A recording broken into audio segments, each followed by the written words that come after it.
And we go to Ahmad Rashad at Boston Garden with the latest on Bird's condition. Ahmad? All right, Bob, here in Boston, the bird watch continues. Larry arrived here at the Garden about 11:40 a.m., and as soon as he got here, the big question everybody was asking was, what was the condition of his back? Now, when I talked to Larry, Larry says, I don't want to talk about my back. I'll talk about the game. If you want to talk about the back, I can't do anything about it. His back is such a situation that if he decides to play, he cannot let that be a distraction, and Larry understands that. I talked to trainer LaSalle, and he said before the game, they'll do the same treatment they've done before. They will give him some treatment, they'll give him some stretching exercises, and then it's up to Larry to decide if he can go or not. The thing about Larry Bird is he, like all great athletes, has that great ability to focus and not let that back be a distraction. That's what they expect of him here today. Bob, Pat? Thanks, Ahmad. Winning 2 NBA titles in a row is tough enough to accomplish, but 3 in a row hasn't happened since the Celtics did it in the 60s. Earlier this season, Chuck Person said the Chicago Bulls were afraid to play them. For a team that has won only 1 playoff game in its NBA history, that's some pretty tough talk, and Gail Gardner has more on that story. The Pacers in the playoffs, just a blip on the radar screen. They're 1 minute, gone the next. Deep 6th and 3 by the Sixers in '81. Another first-round fizzle against Atlanta in '87, decimated by Detroit last year. You'd think they'd learn, but they're back trying not to get burned against Boston this year. Most of the Pacers' history against the Celtics is best forgotten. From 1982 to '88, they met 37 times, and the Pacers managed to lose 32 of those games. Their only wins coming here at Market Square Arena. But 2 seasons ago, something changed. January 11th, 1989. It may not go down in NBA history as a significant date, but for Pacers fans, it was akin to a miracle. You see, the Pacers beat the Celtics in Boston Garden for the first time in almost 11 years. We go in with the feeling that we can win, that the leprechaun is dead, and there's a fresh new floor on the that's laid down there. There's no more parquet. The Pacers have now won 8 of their last 13 encounters with the Celtics, including the last 5 at Market Square Arena. Though they have the home court edge, they don't necessarily have the home fan edge. You can thank French lick legend Larry Bird for that. The Celtics, when they come to Indiana, they're always like the home team.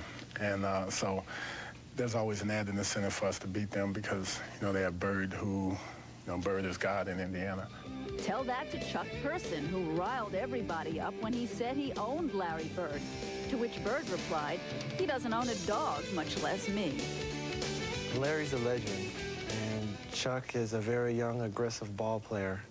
And Chuck doesn't back down to no one. I've been in the league a long time now, and he slowed down a little bit, and I'm basically in my prime, so he knows it, and I know that, I can take him anytime, any day.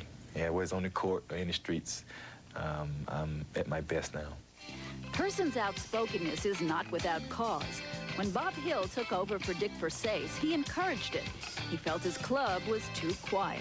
They are a very introverted team. I mean, for a long time, I would ask a question and no one would answer. I mean, you know, I would have to force an answer. Bob Hill got some answers Friday night in Boston, but they weren't exactly the ones he wanted. All of Chuck Person's physical and verbal skill was not enough to best Larry Bird and company. And unfortunately for the Pacers, the leprechaun is still very much alive. Well, what do you think? Did you allow your players to talk some trash?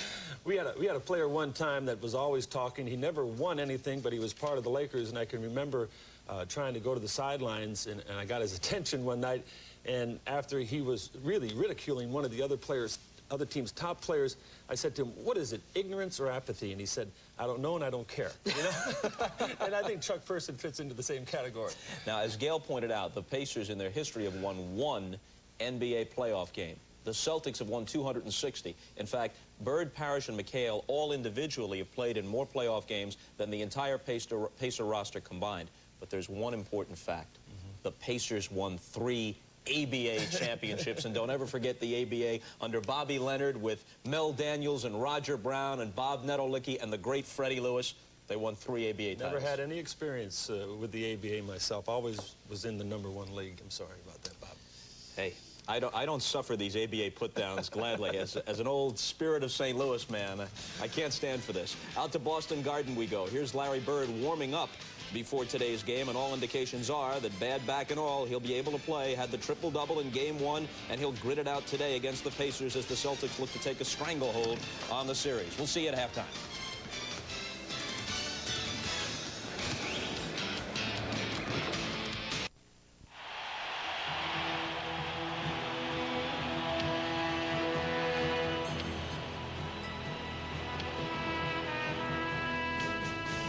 The more you think about Larry Bird's weekend here in Boston, the more dimension it seems to carry.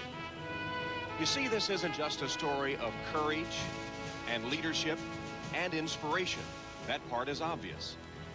It isn't just a matter of Bird climbing out of a hospital bed to be here on the parquet.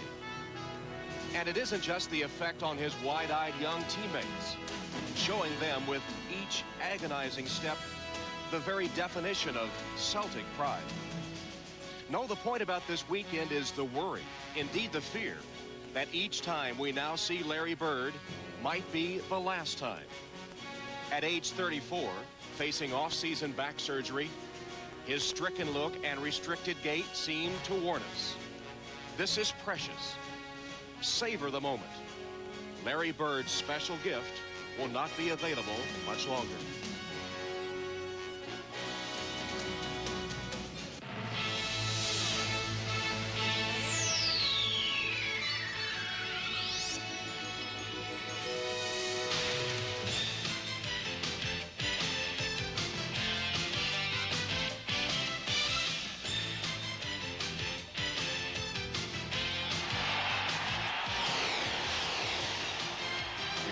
rotate up. Be ready to rotate up.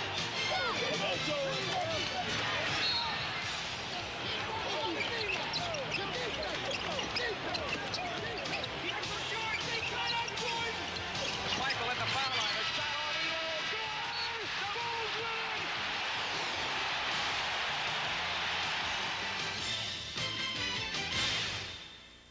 the This is the NBA on NBC, the 1991 NBA playoffs. Today, it's the Indiana Pacers versus the Boston Celtics.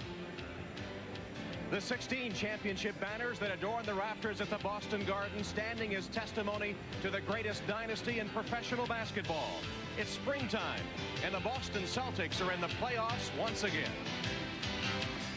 Hello, everyone, and welcome to the Boston Garden for NBA playoff action. Game 2 of the Eastern Conference Series between the Boston Celtics and the Indiana Pacers. Tom Hammond to bring you the play-by-play today, joined by Miami Heat coach Ron Rothstein, who's making his color commentating debut. And you make your debut on a game that features all eyes on Larry Bird. Your eyes have been on him as he's warmed up. How does he look getting ready for Game 2? Well, Tom, he's changed his routine a little bit. He stayed in the locker room. He didn't come out early to shoot. He normally does that.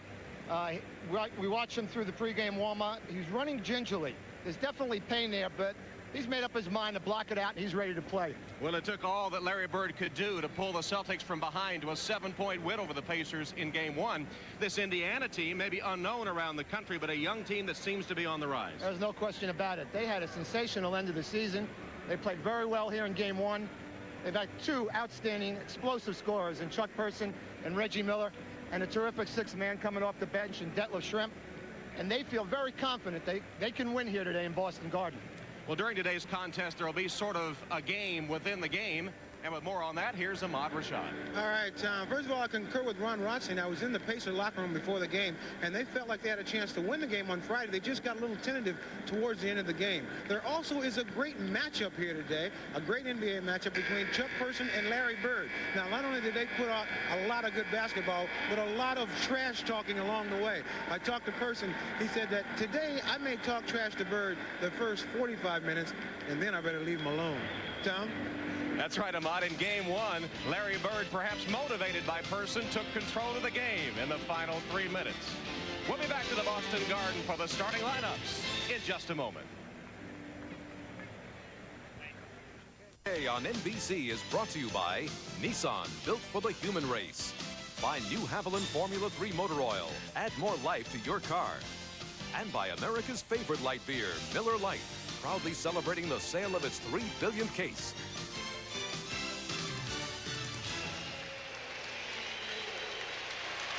Welcome back to the Boston Garden, where that electric playoff atmosphere is very much in evidence. Here's the introduction of Larry Bird coming to the crowd here.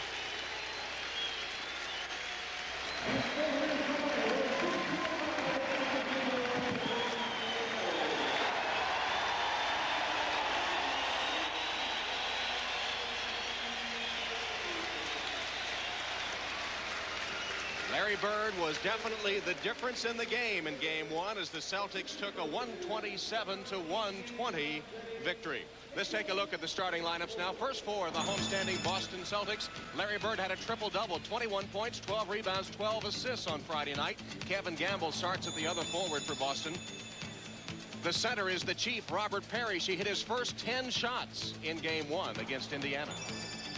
In the backcourt for Boston today, the point guard, Brian Shaw, and Reggie Lewis, who led all scorers Friday night with 28 points.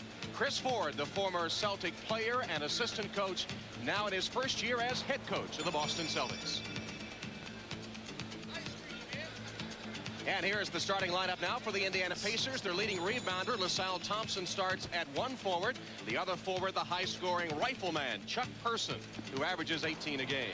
Greg Dreiling has been a pleasant surprise in the pivot for the Pacers this season. The 7'1" center got the starting nod over the last 40 games. Michael Williams distributes the ball well at the point guard position. And Reggie Miller, the leading scorer for Indiana, at 22 a game in the backcourt for Bob Hill, who took over for Dick Versace on December 20th and has the Pacers in the playoffs.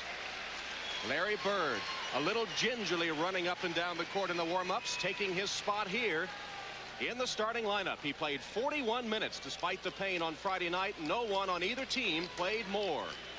Driving against Parish and the game underway. Celtics control the opening tap. Williams guarding Brian Shaw, and here's Larry Bird. LaSalle Thompson has him, and he'll probably try to muscle him, put a body on him. Shaw underneath for the first hoop of the game. Went right to an early post-up on Michael Williams, trying to take advantage of a size mismatch. Williams 6'2", and Shaw 6'6".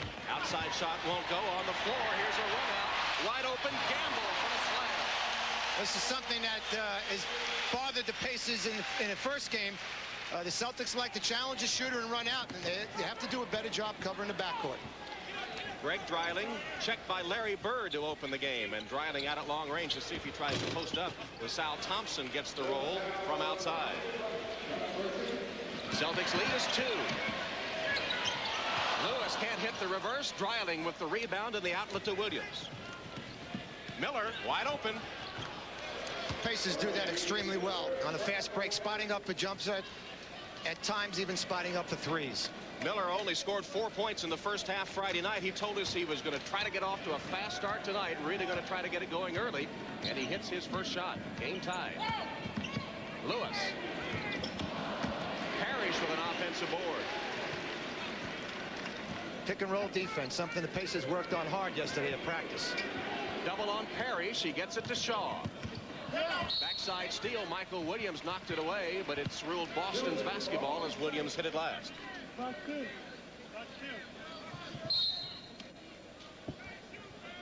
10:27 left in the opening quarter, and a 4-4 game. Gamble can't get the roll. A strong rebound that time by LaSalle Thompson.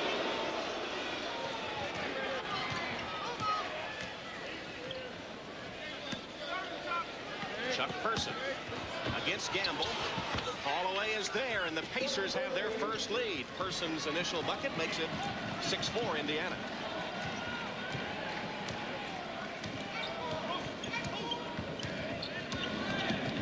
Bird comes off a screen. He missed his first 6 shots on Friday night. And the first miss this afternoon. Had only 6 for 20 for the game. Williams penetrates and scores. Well, he is really improved. This kid is having a terrific second half of the season. Pacers in the midst of an 8-0 run. Shaw to the basket is fouled.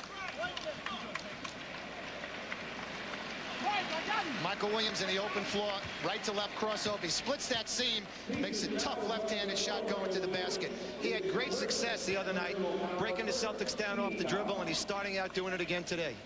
Chris Ford said yesterday if the Celtics are to hold off the Pacers again, they have to do a better job of defense on Michael Williams. He thought he did a great job in game 1.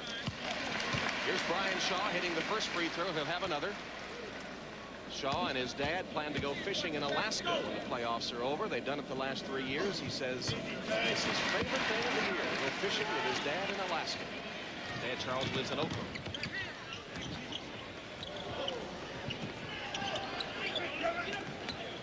Chuck Person beat it inside. LaSalle Thompson against Parish. Oh, LaSalle Thompson off the blocks with 4 early points, and the Pacers lead is once again 4. Indiana's hit 5 of its first 6 shots.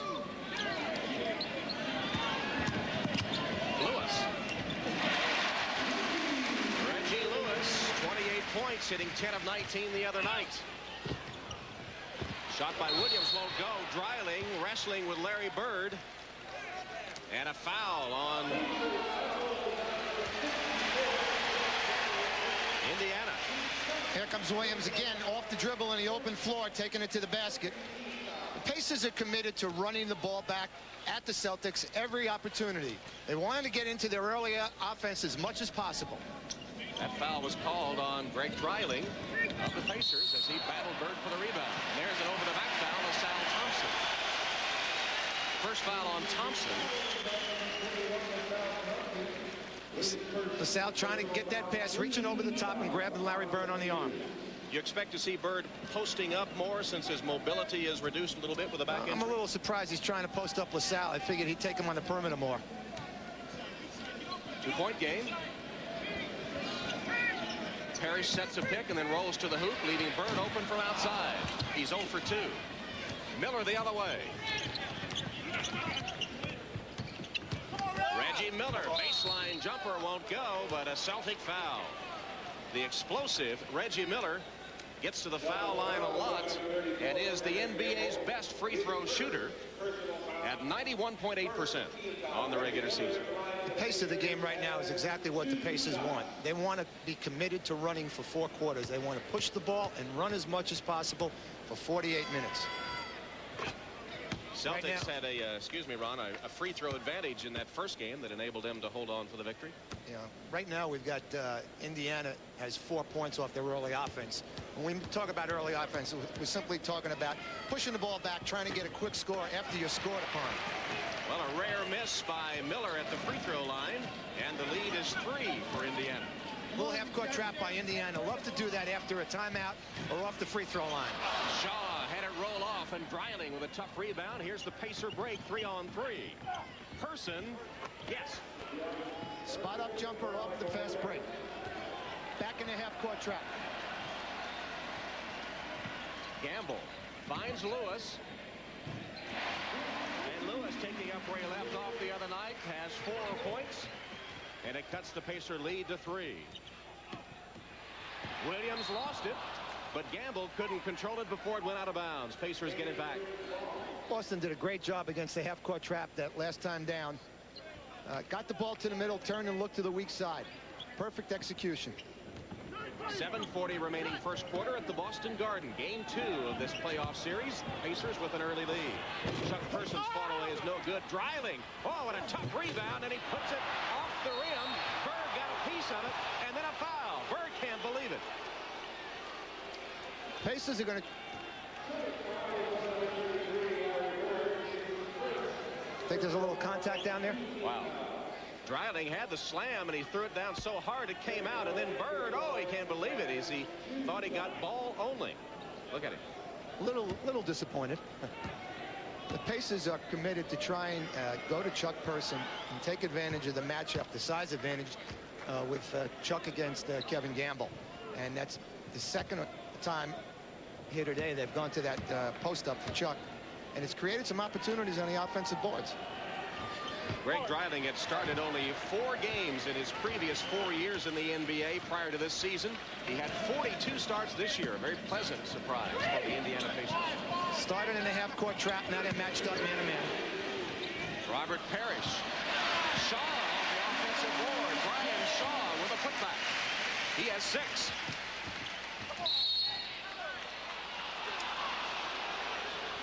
Pacers went back to the half-court trap again, and it was interesting. Yesterday at practice that Bob Hill told us that he was going to try and do more trapping, try and take the Celtics out of their half-court sets. Larry Bird with a reach in, and that's the second foul on Larry Bird. So the Celtics super sub, Kevin McHale, replaces Larry. Now it's a dilemma here, Ron, for Chris Ford, because as McHale takes his place, because Bird can't stay out of the game too long or his back will tighten up, yet he has 2 early fouls.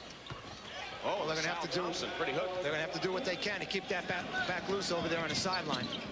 Sal Thompson has hit all 3 of his shots thus far. Lewis. Larry Bird laying down on the sideline, having to leave the game with 2 early fouls, and with 6:46 left in the first quarter, Indiana leads Boston by 4. Welcome back to the Boston Garden, where the visiting Indiana Pacers have the early lead. Let's go down to Ahmad Rashad. All right, Tom, doing that last time out, Coach Bob Hill told his team to continue to play physical and try to run the ball at every given opportunity. He likes what he's seen so far. Tom? Thanks, Ahmad. What do you think of that strategy, run the ball at every opportunity, this young Pacer team? Well, that's the way they've played the second half of the year, and they've really emphasized the running game, and it's a mindset. You have to be able to force your tempo, your will on your opponent. And sometimes when you play a team as good as the Celtics, and they're so good in the half-court situation, they have a tendency to slow you down a little bit. Fast break points all even at 2 apiece thus far, although in the early offense you mentioned earlier, Indiana has an 8-2 edge.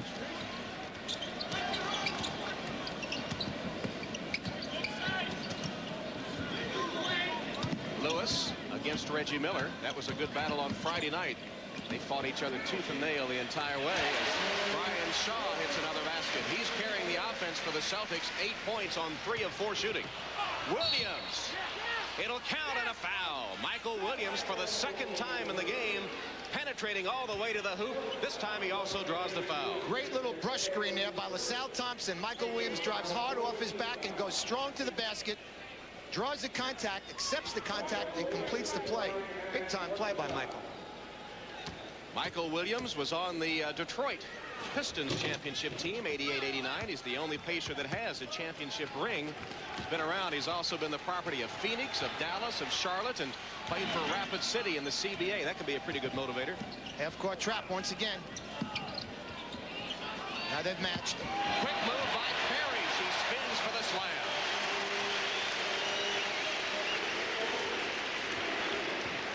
Cuts the Pacer lead to 3.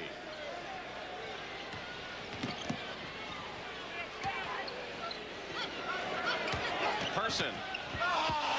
McHale got a piece of it and controls the rebound.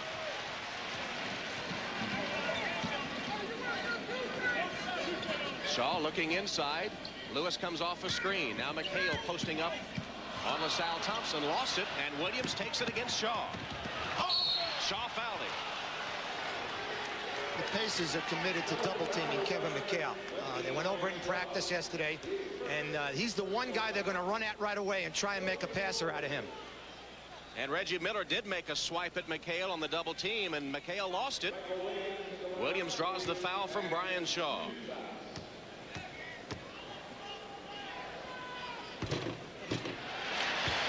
He'll have one more as Larry Bird continues to rest on the sidelines after picking up 2 early fouls. How long can Chris Ford keep him out without the back tightening up? I wish I had the answer for you, Tom, but they'll probably keep him out through the quarter. 5.5 minutes left in the quarter, as you see, and the Pacers leading by 4. They've led most of the way.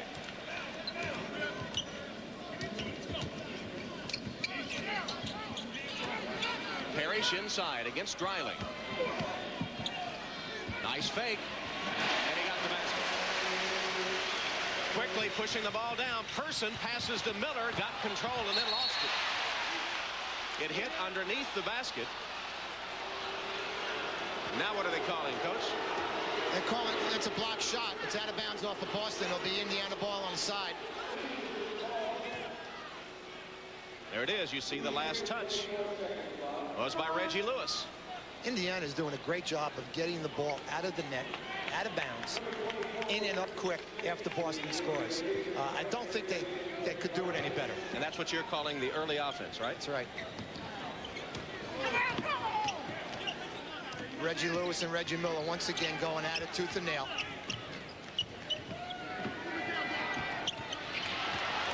Williams lost it for a moment and then hits a 15-footer. He's done everything right. 8 points early for Michael Williams. That ball just came back to him like a yo-yo.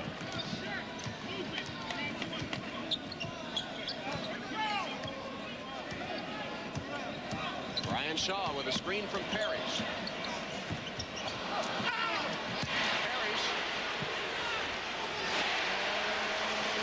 Parish shooting over 7'4" Rick Smits, who's in for Indiana. And the Chief off to a good start. He scored the last 6 points for Boston. Smits turns on Parish and came up short.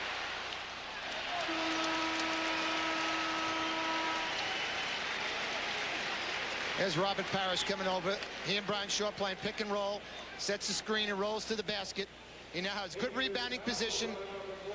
Ball's tapped loose. Nice pump fake. Gets Smits up in the air.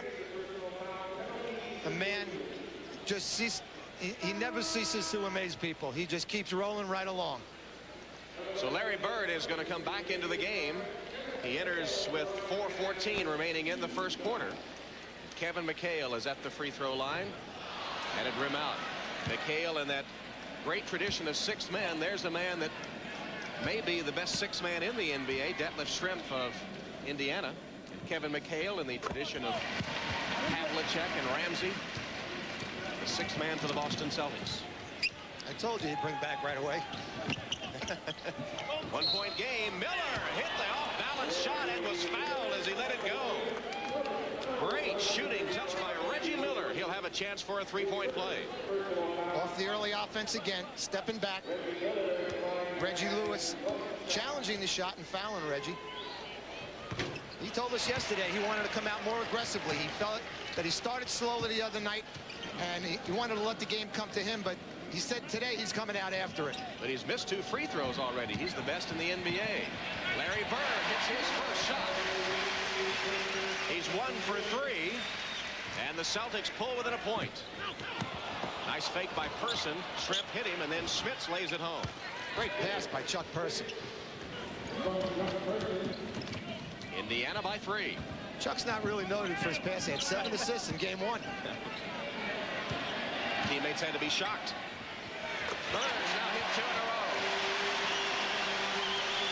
The Pacers are not going to double down on Bird right away. They're going to wait and see how he's playing. That time, the Celtics able to cut off that early offense of the Pacers, so Indiana sets it up on the half court. Just over 3 minutes left in the opening quarter. 1 point game, Indiana up. Person tried to dish it. And now goes behind the three-point line just as the buzzer sounds on the 24-second clock, and Person, the rifleman, buries it. Great shot clock recognition. Chuck Person has 7 points, and Indiana maintains its lead.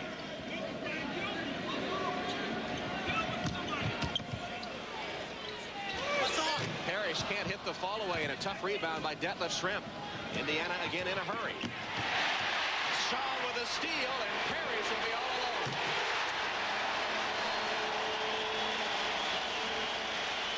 Robert Parish took advantage of Rick Smits' inexperience that time. Brian Shaw with a block of Schrempf, and here come the Celtics with a chance to tie.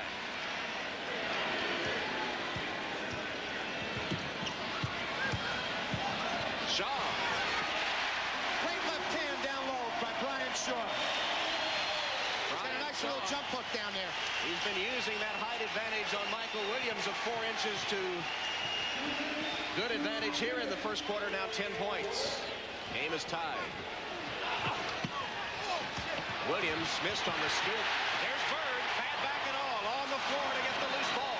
McHale.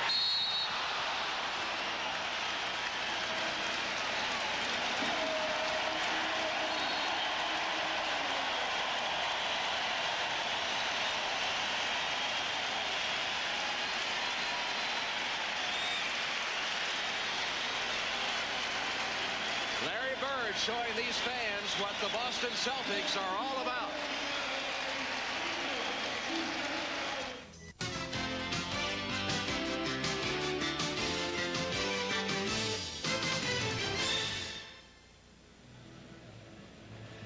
Back in Boston, here's the first confrontation of the day between Bird and Person. Indiana elects not to double down. Bird shoots the fall away. Then he goes down the other end. As Michael Williams goes to the basket, there's a scramble. Bird hits the floor after the ball, comes up with it, gets it to Parish, starts a fast break going the other way. And you could see by the grimace on his face, it was like he was saying, oh, it had to hurt with that bad back, but nevertheless, down on the floor to get the loose ball. Now, Reggie Miller was charged with a flagrant foul as he hit McHale on the other end of that play. And so the Celtics get the 2 free throws and then possession of the basketball. Did you agree with the call? I thought it was a good call. The flagrant foul rule was put in to keep people, especially at playoff time, from taking really hard fouls without making an attempt at the ball. And if the referee thinks that he attempted to hurt the player, he could be ejected. 2 free throws give the Celtics the lead, their first lead since they were up 4-2. Double with McHale. Great rotation by the Pacers. Super job. Bird got around Shrimp and missed the layup. Schmitz took it away from Ed Pinckney, who came in at the timeout, and Indiana has the ball. Rick Schmitz. Shrimp off the offensive board is tied up by Pinckney.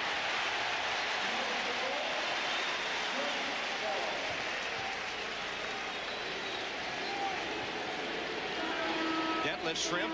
Many think he'll receive the award as the best 6th man in the NBA. He was second last year as D. Brown comes into the Celtic lineup for Brian Shaw.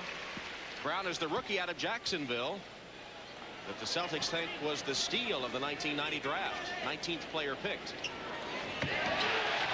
His first playoff game played extremely well on Friday night. McHale for 3. Good!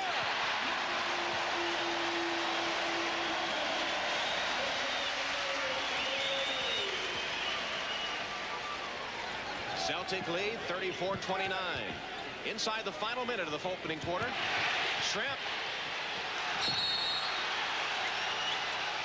And they're going to call a violation. They're going to say Detlef Shrimp was out of bounds. Bob Hill's team struggling the last few possessions, and they'll give it up to Boston with 51.3 seconds left. Was he out of bounds? Well, maybe. Bird misses a 3. And the Pacers will get it right back. You always have to watch the Celtics in the last 2 minutes of every quarter. They love to spurt. They like to take that dagger, put it right in your heart. And the crowd seems to sense it. Right now, Boston's on a 9-0 run over the last 2 minutes. Miller breaks the run with a long-range 3. That was a 3.5. 2-point game. You see the time left. Bird guarded by Shrimp. Miller broke it up. Vern Fleming. Wise decision. They'll hold it for the final shot of the quarter. Didn't have anything in the early fast break. Shot clock is off, as you saw. Fleming. Schmitz pushed McHale. Loose ball foul on Rick Schmitz with 3.6 seconds left. First foul on Schmitz. I'll tell you, that's a killer. You're fouling a guy almost 94 feet from the basket. They're in the bonus, and now you're going to put him to the line for a chance for 2 more with only 3.5 seconds left to go in the quarter. A coach's nightmare. Is that just inexperience on Rick Schmitz's fault? Part he grew up in Holland and really has only learned the game of basketball over the last few years. Is that a reason for a foul like that? Well, I think it's that, plus his aggressiveness. He played extremely well Friday night, and he's come out here today, and he's been very aggressive again. McHale hits the 2 free throws. And some full court pressure. Shrimp passes the length of the court, and Brown with a little step for Boston.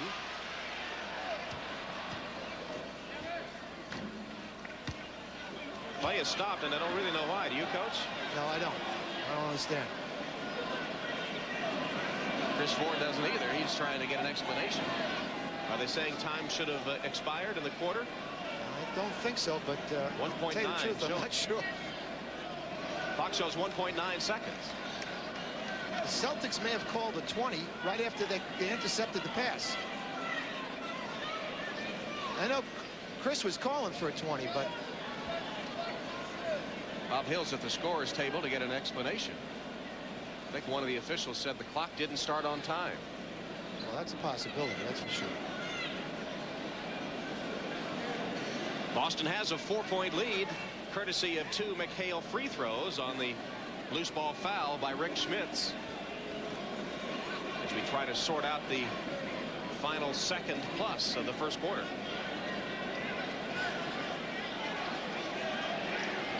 I'll tell you, if they're going to inbound the basketball, it should definitely be in the backcourt, not at midcourt.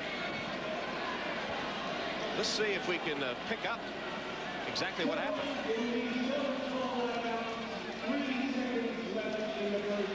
Now the clock shouldn't start until the ball's touched in bounds. Right there. I didn't see anything wrong with it. McHale, shot was blocked, and he almost got it through as the horn sounds. Well, as it turns out, whatever was wrong didn't much matter. The first quarter is in the books, and the Boston Celtics have come from behind to take the lead. At the end of one, Boston leading Indiana 36-32.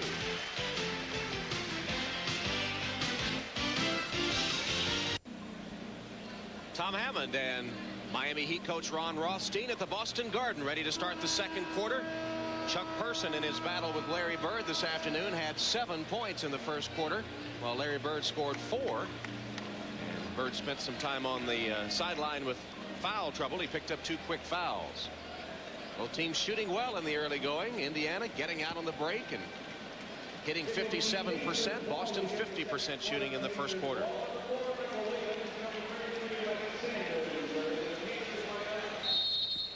Indiana's ball to get the second frame underway. Mike Sanders in the game for the Pacers. Sanders, number 33, in his 9th year out of UCLA. Schmitz spun away from the double team and hit a pretty turnaround jumper. Pacers within 2. Indiana had the early lead before a flurry just before the end of the first quarter carried Boston in front. Larry Bird picked up 2 quick fouls, sat out for a while, but back on the court now for the Celtics, who have a 1-0 game lead in this series, playing at home for the second time. McHale's turnaround won't go, and Vern Fleming brings it up court for the Pacers. They trail by 2. Pacers feel that they need to keep Rick Schmitz on the floor against Kevin McHale as much as possible. He was double teamed and fouled by Gamble. They have 2 reasons for that. A, they can go to Schmitz down low and make McHale work defensively. B, they feel they need his size to help defend against McHale in the low post. And with Schmitz and Dreiling more or less interchangeable, don't the Pacers have really 12 fouls to give in the pivot? 12 plus. They can always shift LaSalle over there, and he's been known to hit a few people every now and then. In fact, on Friday night in game 1, they used 10 of those 12 fouls. Schmidt and Dreiling picking up 5 each.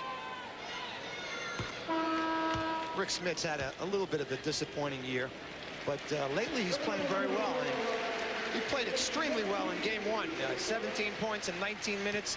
He was a real factor for the Pacers. Robert Parish back for Boston, replacing Pinckney as Schmitz sights his second free throw. See some full court pressure here by Indiana. Tied at 36. Williams almost had the steal. Instead, he'll have the foul. Michael Williams went for the ball, picked up personal number 2. Pacers love to trap off of free throws after timeouts, sometimes half court, sometimes full. Want to get you out of your half court rhythm. Gamble. Long rebound comes to D. Brown. And the Celtics set it up again. Parish trying to post up on Schmitz. Gets that entry pass. Can't score. Shrimp leads the break. Williams missed badly and out of bounds off the hand of Boston Celtics.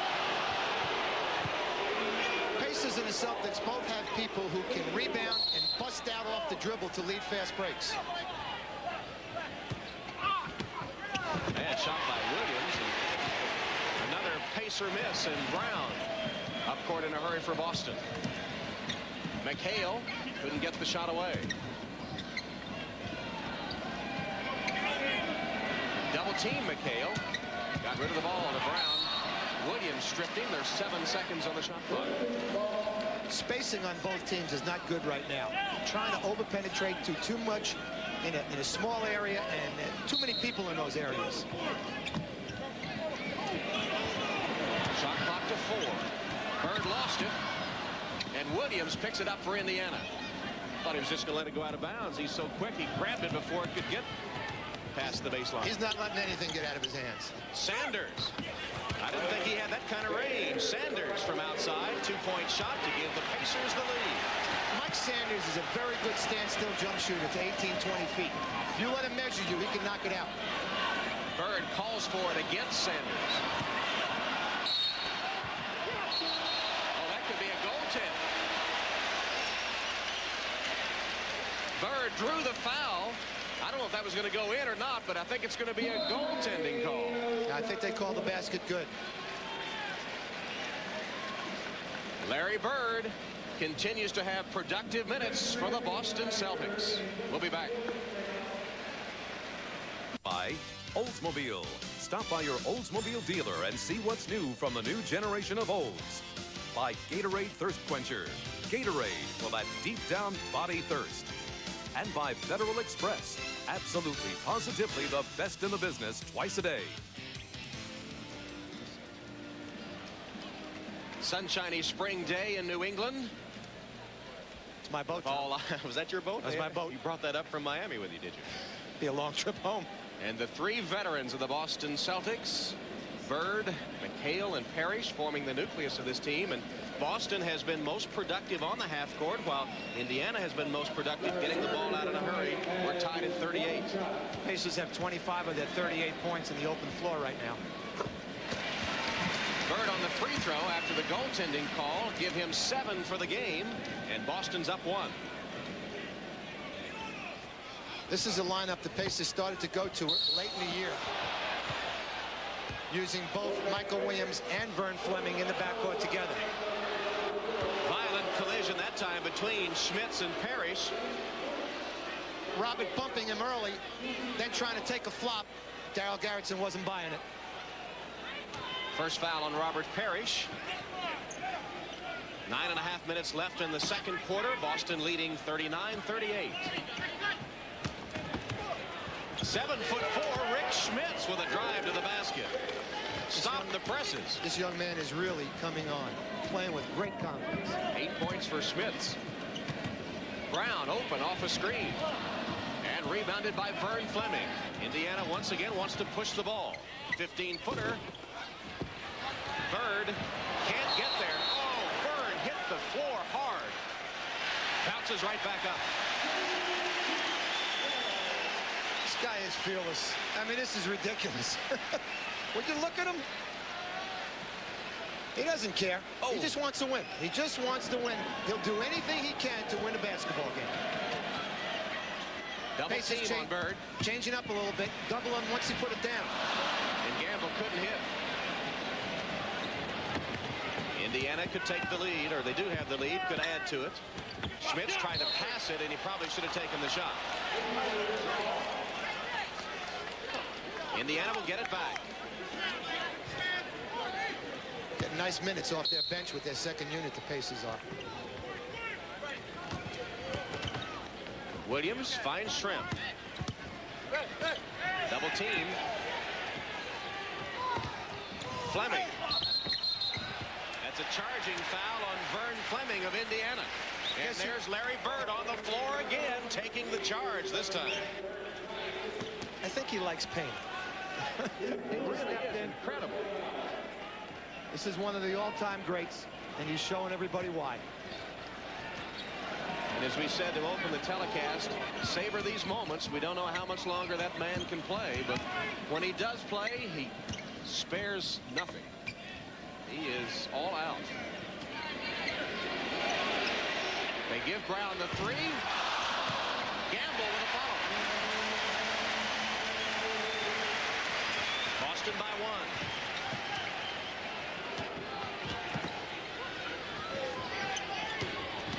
Sanders.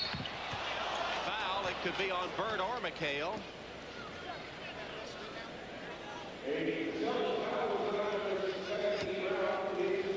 Well, he called it on D. Brown. They fooled me. In any event, Sanders will go to the free throw line as D. Brown picks up his first foul.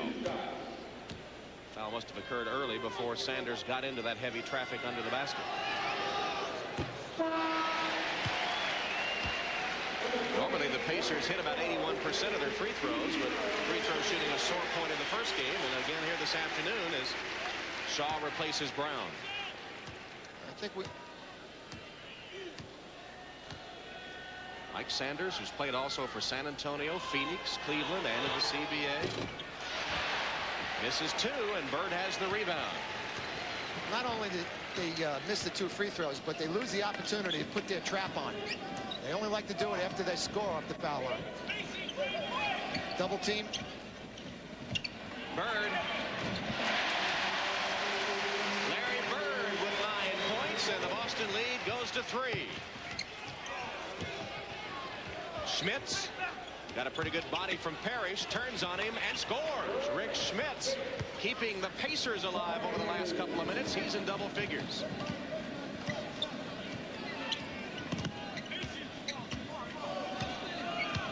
Shaw trying to back in on the smaller Williams.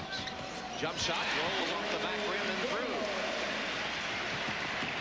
Once again, Indiana quickly down court.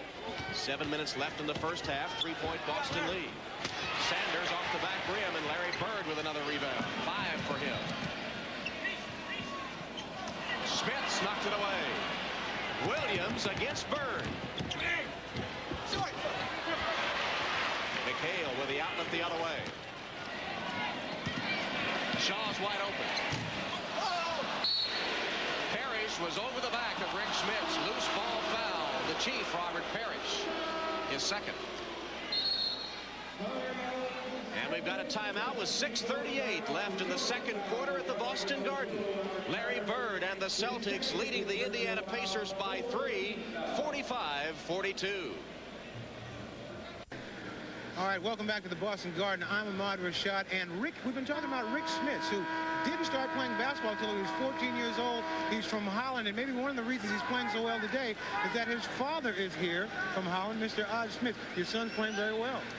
Oh, yeah, I think so, yeah. Now, do you get to see NBA basketball in Holland? For this year, for the first time, we can see basketball in Holland on Tuesday, or Friday night and on Sunday. But now it's a long trip to come all the way over here, but you're in one of the greatest basketball arenas in the world here, the Boston Garden. How's it feel?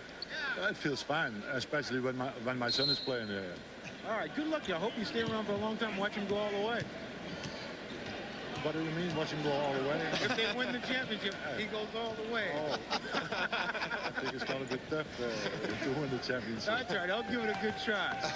All right, Ahmad. Ron, you know, I understood Odd perfectly. It's Ahmad that I had difficulty with. I would have to agree completely.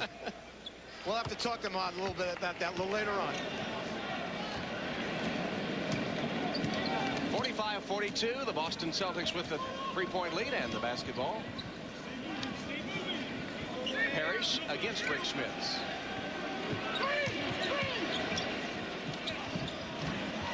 Got his own rebound and stuck it through. Rick got up and challenged his shot, but when he came down, the Chief was gone. He was chasing his shot. Boston lead is 5. That's their biggest lead. Pacers have Reggie Miller and Chuck Person back on the floor, along with LaSalle Thompson. There's Miller, a long-range 3 that rims out. Running out again. But they couldn't get the rebound. Fleming had it for Indiana, and Person fires a 3. This one is good. Chuck Person is in double figures, 10 points. And it's a 2-point game. Boston 47-45. Chuck and Larry down low, greeting one another once again. And a few words for each other, passing back and forth. They've done it ever since they've been in the league. Bird passes out of the double team to the open man Gamble, and they make Indiana pay for the double down.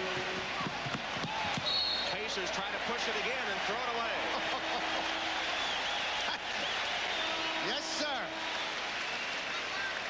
NFL or NBA? Incomplete in either version. Oh. Reggie Miller turned around and couldn't believe it. Went after the ball. He got sent into the stands. The bump and run defense. Oh, it's terrific. 8th turnover committed by the Pacers. Boston's turned it over 4 times. Bird. Well, if Larry's feeling it, they can't keep LaSalle Thompson on Bird on the perimeter. Boston's lead is 6.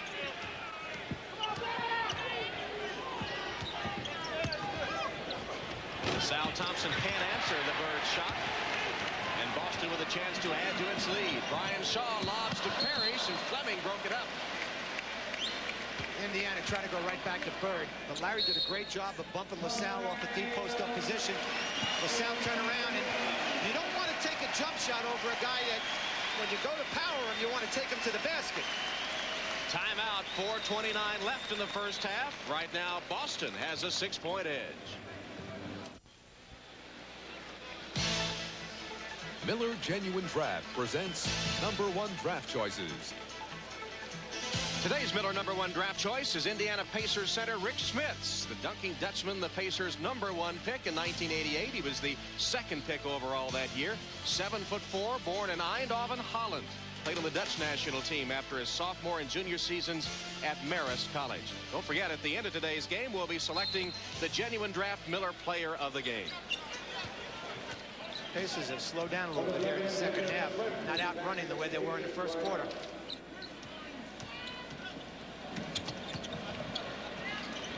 Bird has been hot lately. That one rims off.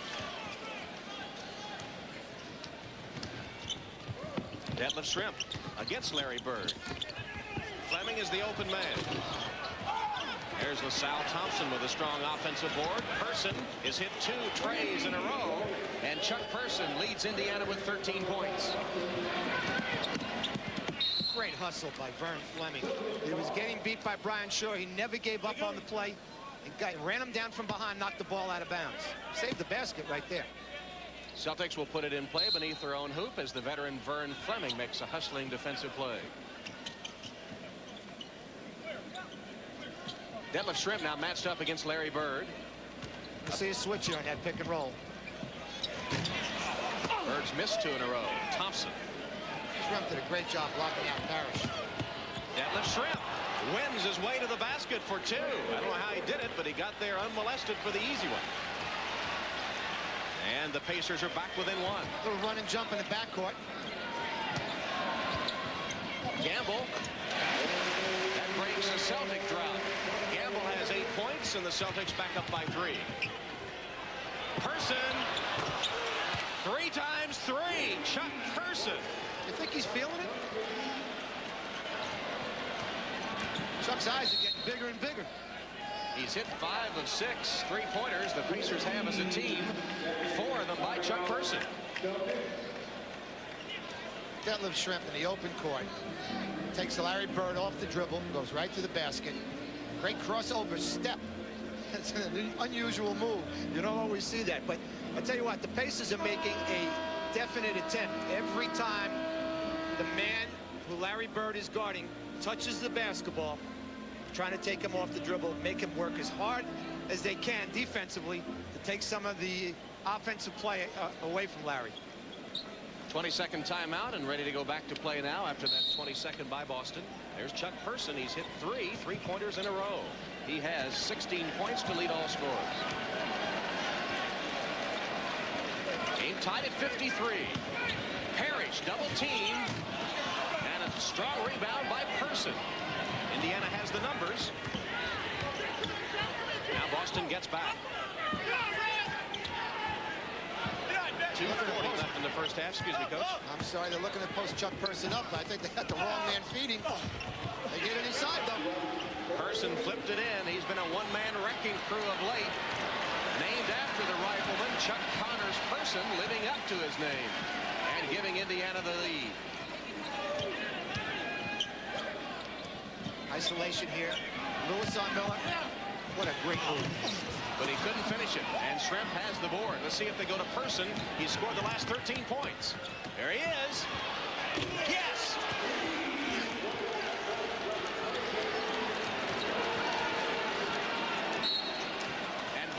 take a timeout.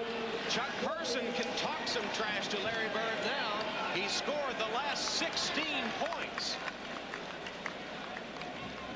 LaSalle Thompson, point center, making the entry pass. Brian Shaw caught on the baseline side. All the help is late. Easy deuce for Chuck Person. I mean, is he on a roll? Wow, 16 in a row, Chuck Person, and he has given Indiana a 5-point lead. Spotting up for the three off the fast break. Nice kick out by Detlef Schrempf. Schrempf getting the rebound, busting out off the dribble, being able to get an outnumbered situation in the open court, and then finding Chuck Person spotting up. And he feels it, doesn't he? Person, who has that personal verbal battle going with Larry Bird, and they've had some interesting set twos, and Larry Bird has had his share of successes against Chuck Person, including game one, where he seemed to be motivated by Chuck in the latter stages of the game to take control and give the Celtics the win. There's what they've done today. And about Christmas time, didn't Larry Bird have a Christmas present for Detlef Schrempf and Chuck Person in this building? Well, it seemed they were having one of their normal battles here, and Bird had promised Person that he was going to give him a Christmas present before the day was over. And at one point during the game, he shot a three on Detlef Schrempf right in front of the Indiana bench, and he turned to Chuck Person and he said, "Chuck, Merry Christmas." I don't think Chuck liked it too much, but he laughed about it when we talked about it yesterday at practice. There was a memorable play in game one here Friday night when Person drove to the basket. Bird came over on a double team, took the ball away from Person, and then stood there yelling at him before heading back up court. You think he was yelling at him? I thought it was, you know, nice verbal communication between two old friends. This is a doubleheader day, of course. NBA playoff action coming up next. The Knicks against the Bulls, and the Knicks embarrassed by 41 points in the first game. How does that factor into today's contest? Well, I'll tell you what, you know, they're professionals, and I think they're going to be angry. They're going to be mad. They're going to be fired up, and they have a lot to prove. Last year, they got embarrassed at home by the Celtics by 37 points, one out and won 3 straight to knock the Celtics out of the playoffs. I think the Knicks will come back and make it a very competitive game today. Knicks and the Bulls coming up next here on NBC. Kevin McHale draws that double team again. They pass around to the open man, Lewis, and he can't hit it. Indiana's doing a great job of doubling and rotating. Schrempf lost it, and now the Celtics have a 3-on-2 break. Lewis with a slam.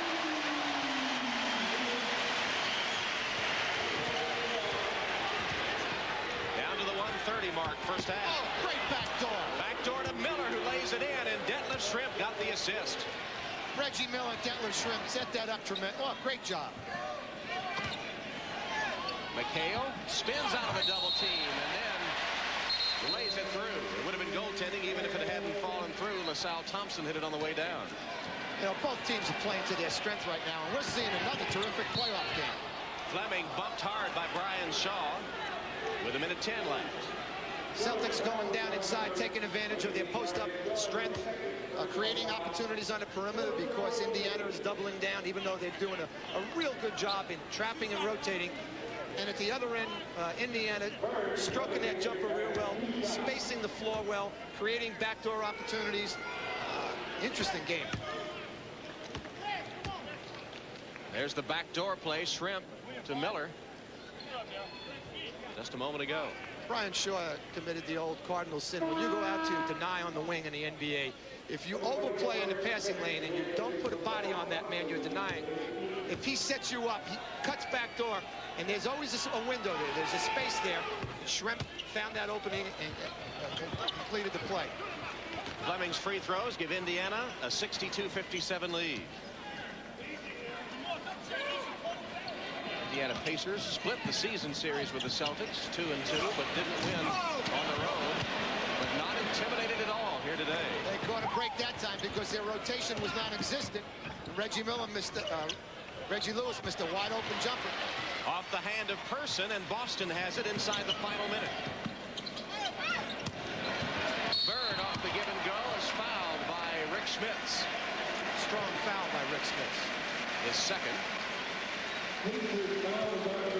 Give and go.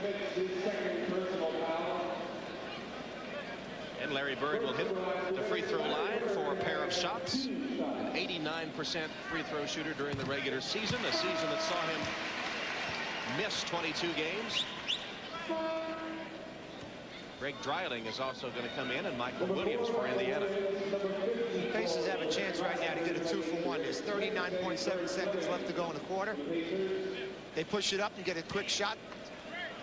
They'll get another chance at the end of the quarter for the last shot. Bird spent the night in traction after game 1 to ensure that he would get a good night's rest. He was in the hospital, came out to practice yesterday and having a good first half. See the time left in the second quarter as Parish knocks that one out of bounds. Shot clock with 11 seconds.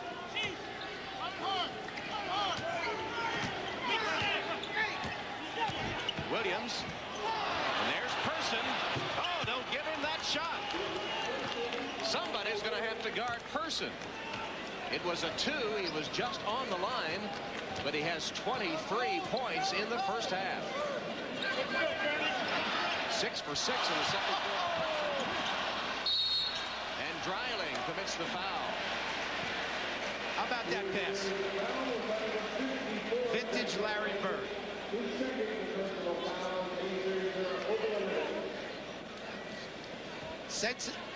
Senses the double team coming. Beautiful blindside pass. Similar to the one you throw in your game. Yeah, right. Except I don't do it on purpose. At the free throw line, Reggie Lewis, former first-round draft choice out of Northeastern. A man that stayed at home to play his professional basketball, the all-time #1 scorer at Northeastern, over 2,700.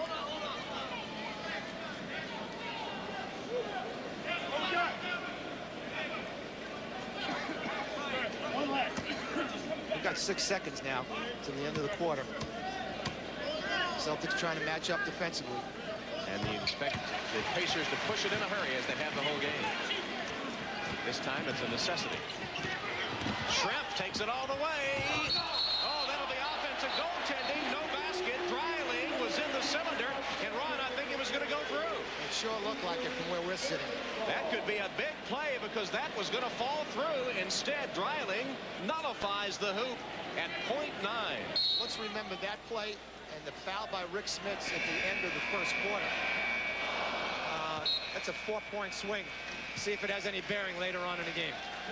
It's been a close first half, a seesaw battle with the Indiana Pacers holding the upper hand here at intermission. At the end of the first half, Indiana leading by 3 as, watch this now. Dreiling in the cylinder. I don't know, it might have been coming out. All right, at the end of the first half, Indiana leading 64-61. Now stay tuned for the Prudential halftime report with Bob Costas and Pat Riley after these messages.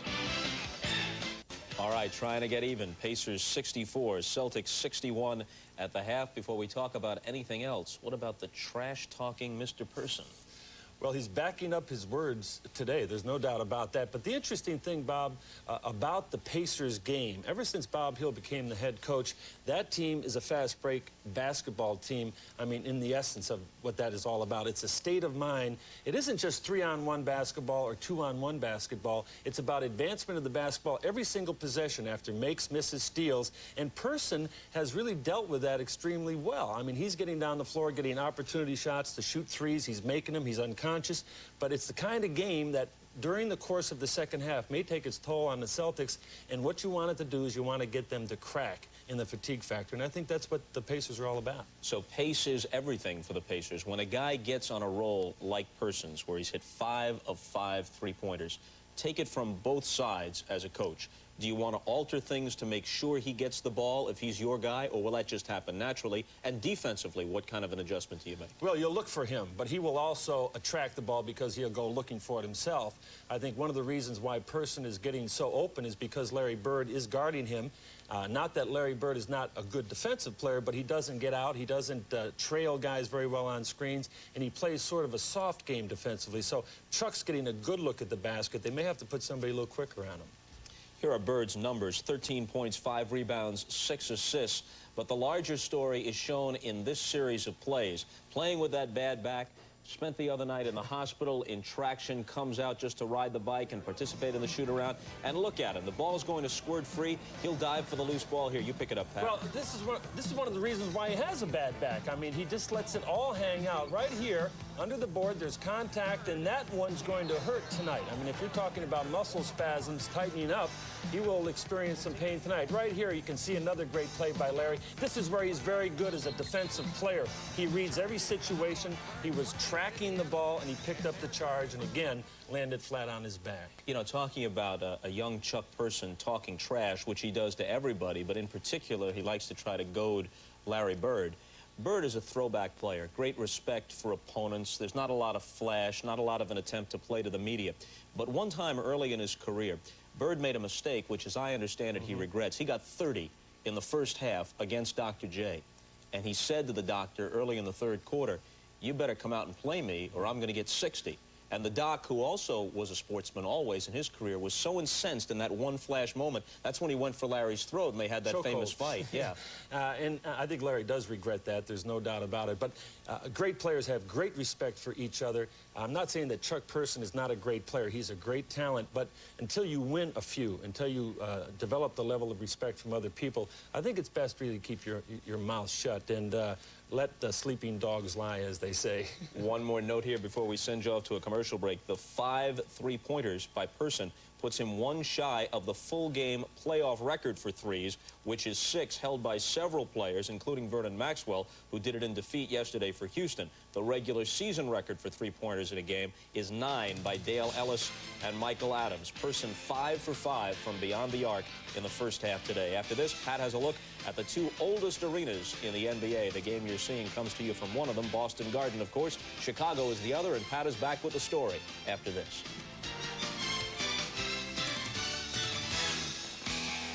Brings back memories of some afternoons that I've spent in that building.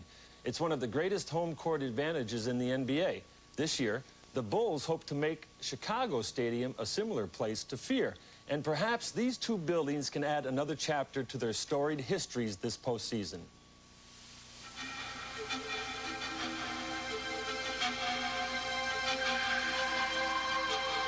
If you build it, they will come. For over 60 years on Boston's North End and Chicago's West Side, they have stood the test of time. The Garden was a Bruins hockey stronghold in those days, and when Chicago Stadium opened in 1929, prize fights were the featured attraction. In 1932, George Halas's Chicago Bears would win the NFL title here. In 1946, there were no Bulls in Chicago, only Stags. And in Boston, it wouldn't be long before a brash young coach by the name of Auerbach would be lighting up a dynasty on Causeway Street. It symbolizes winning. It symbolizes camaraderie, symbolizes unity. In 1966, the Bulls were born and Chicago got a red of their very own. A lot of people call it the barn, the big barn on Madison. I don't agree with them. Years ago, I used to call it the Madhouse on Madison, and that's a little bit more what it is, I think, a Madhouse on Madison. The deafening noise levels at the stadium became like an invisible 6th man to rattle Chicago opponents. And at the Garden, the infamous dead spots on the parquet floor have always favored the locals. If you know where they are, you try to head the defense towards that area, you know, and build up your percentages on them making a mistake. Spider Edwards has been working at the Garden for a quarter century and knows firsthand the home court advantage. When I first came here, they didn't have the regular basket that you see now. They were wired to the railings of the loges. So every now and then a fan would shake that. You know? The baskets would move. You know, so you can imagine which basket they shook. The charms of the Garden are as legendary as the banners hanging in the rafters. For instance, air conditioning is a modern convenience you won't find here, and you might just end up in a seat with less than a perfect view of the action. And while mice on the ice might bother the Bruins, the Celtics may have found a better way to deal with cagey four-legged opponents. In Chicago, the emerging Bulls may be on the verge of building a championship tradition of their own. But in the land of the gallery gods, the locals like to whisper of ghosts of Celtics past. But there may be another tiny explanation for the Celtic mystique. I always maintain there's a leprechaun up there sitting on the rim, knocking the ball away. And every once in a while, you have to go and donate to the leprechaun. He's got a pot of gold. When they demolish the Boston Garden, they're going to find the leprechaun's pot of gold down there in the basement someplace. Well, Pat, many memories, some good, some bad for you in this place, Boston Garden. Literally sweating it out through some of those playoff games, huh? We had an experience in '84 in Game 5. It was like 100 degrees outside, 110 inside. The humidity was 95%, and we got buried by about 35 points. So I tried to make some precautions for the 7th game. We came back on Sunday. We had 2 4x4 air conditioners, big pipes, big wires, and we hooked them up to these circuits in Boston Garden. They blew a fuse. We couldn't use them. We got beat in the 7th game. I think there's a lot to be said about the leprechauns in that particular building. Well, they've had some blackouts in that building, and in hockey games, when you get into May and the playoffs, the condensation with the heat hitting the ice, they've had games stopped because of fog. I was always wondering, I could never find Red Auerbach because I would see him somewhere in the game, and then all of a sudden he'd disappear. And I knew he was up there in the colonnade section trying to find a place to pull some wires on the back of the rim. Just follow the trace of cigar smoke, and we'll be back with the second half after these messages and a word from your local stations. Pacers 64, Celtics 61 after 2.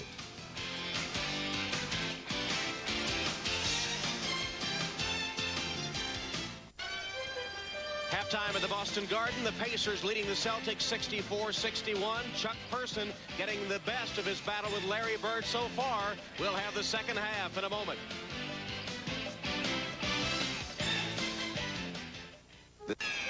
Tom Hammond and Ron Rothstein at the Boston Garden, 64-61. The Pacers leading at halftime, and we talked about that personal duel between Chuck Person and Larry Bird. We admire the courage of Bird, but Person had a fantastic first half. To say is on fire is an understatement. Last 5 minutes of the half, he went 6 for 6, 16 points. He had a great game in the first half. He settled for that for 48 minutes. But Larry's having a nice game, too. I mean, he's played 21 minutes. He has 13 points, 5 boards, 7 assists. He's all over the place. He's doing his thing. It's a great, great matchup. There's Larry Bird loosening up to start the second half. The early offense you spoke of has been very productive for Indiana. Well, they want to get out, as I said, and run as much as possible. They've done a great job of it. They must maintain that in the second half if they're going to have a chance to win here today. Second half underway, and we begin with Indiana in the basketball, leading by 3. Boston has a 1-0 lead in this series. One Friday night. Reggie Miller penetrates, Dreiling.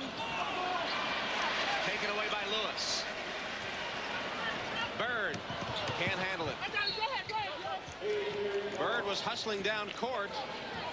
Couldn't collect the pass, and Indiana right back the other way. Once again, the Celtics playing Larry Bird on Brick Dreiling. Pacers are going to try and get Dreiling down and deep and go to him. Miller. Chuck Person, is he still hot? Yes.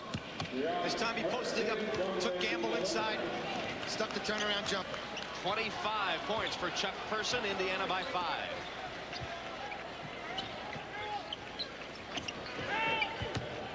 Shaw. Brian Shaw, soft shot, rolls through. 66-63. Opening minutes of the third quarter in Boston. Williams dished to Dreiling and missed it. Good pass, Dreiling couldn't finish.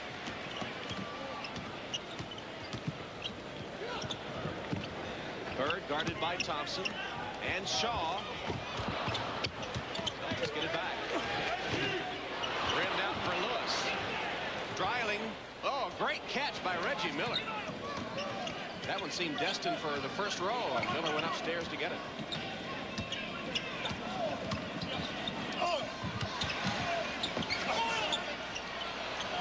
Thompson.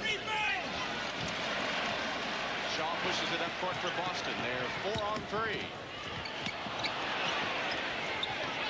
Good head fake by Reggie Lewis as he pounds it through and pulls Boston within a point at 66-65. Let's go to Ahmad Rashad. Ahmad, what did Larry Bird do at halftime for that bad back? Well, I talked with the trainer, Eddie LaSalle, coming out of the halftime, and I asked him, what did Larry do during halftime? He said he sat down on a chair and listened to the coach. We'll be right back.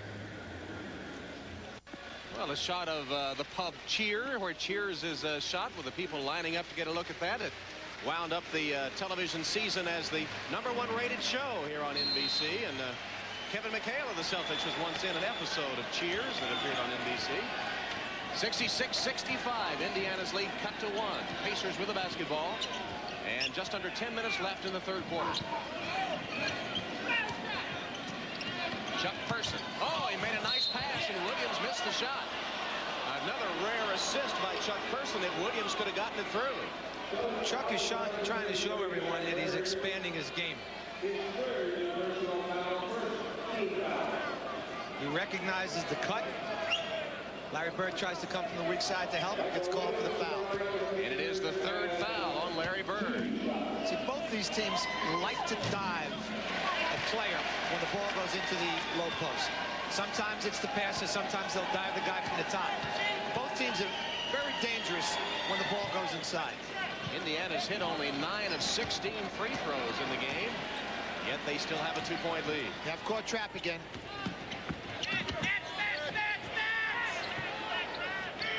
Now they've matched, but they got Dreiling running at it Bird. Larry can't hit. Person has the rebound. It seemed to disrupt the Celtic half-court offense that time. Took them out of what they wanted to do, no question. That's what Indiana wants to do. Miller lost it. Shaw. Uh-oh. Big collision on the other side. Michael Williams and Daryl Garrettson, and they're both hurt. Chuck Person is looking at Daryl Garrettson, the official, and Michael Williams still on the floor, now comes up hobbling. You know, Indiana wanted to run back at Boston. Well, Michael Williams was running a little curl, turning up the floor, looking back for the basketball. Daryl was running down the sideline, trying to cover the break. And as Michael turned to go up court, he and Daryl just, I mean, they ran head on into each other.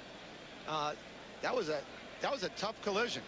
Garrettson seems to be all right. See if you can spot it here, Coach. It's on the left-hand side of your screen. It happened already. Still is feeling some pain. Play will resume without him. Pacers point guard injured.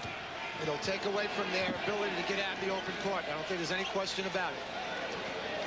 Pacers looking to exhaust his post-up stuff. Two-man game with Reggie Miller and Chuck Person. Vern Fleming has replaced Williams. There's Chuck Person. Halftime didn't cool him off. 9 for 9. His last 9 shots is 9 for 9.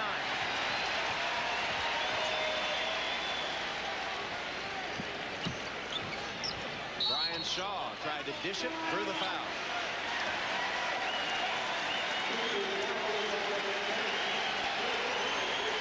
And the chant you hear from the Boston Garden crowd is for Derek Smith coming in the game. Smith has rapidly become a crowd favorite.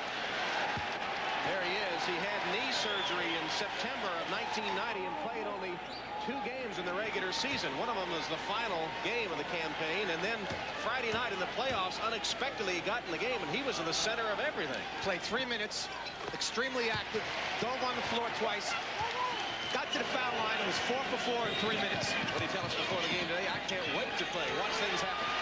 There he is on defense. Challenged the shot. It was an air ball. And Bird on the floor with Dreiling. Jump ball.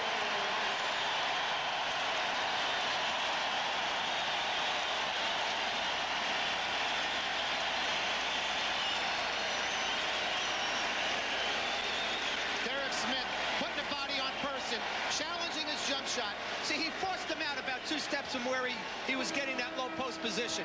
Things that you never see in the stat sheet, but are so important to winning basketball games. They finally found a man to stop Chuck Person. It was Derek Smith. Miller had it knocked free. Shaw leads the Celtic break. 2-on-2. Lewis. Good.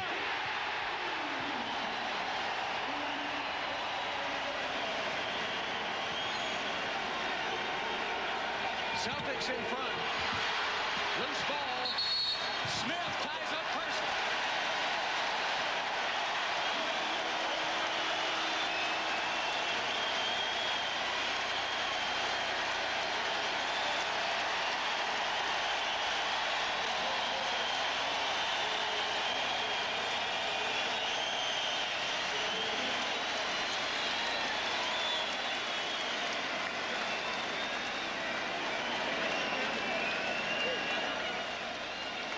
Well, Derek Smith was true to his word. He has been a whirlwind since coming onto the floor and has given Chuck Person fits. The officials had a little lecture for Person and Smith a minute ago after that collision. I think they were a little upset with LaSalle Thompson.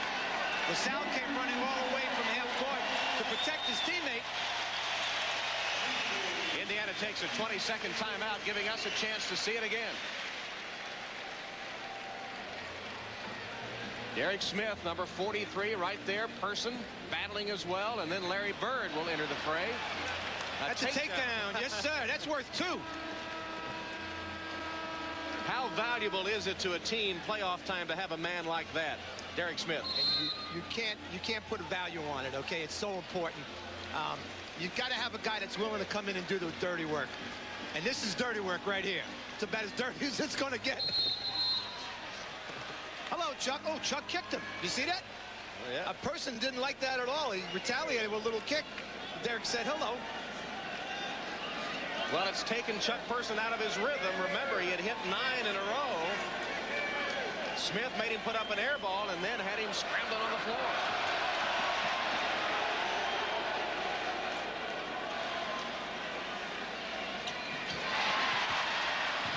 Loose ball taken by Lewis, and the Celtics control.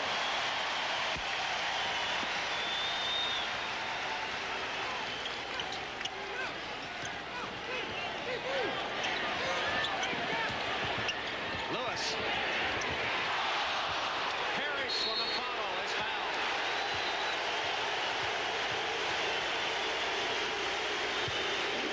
Let's go to Ahmad Rashad for a report on Michael Williams. During that collision moments ago with Daryl Garrison and Michael Williams got kicked in the shin. He's now icing it, and he will continue to play. Tom? All right, Ahmad, we can see the ice on that shin. A freak collision with the official. Here's the ice on the shin. Robert Parish shooting for his 12th point of the game. He also has 7 rebounds, 4 of them offensive. And the free throws give Boston a 4-point lead. Fleming still at the point, replacing Williams.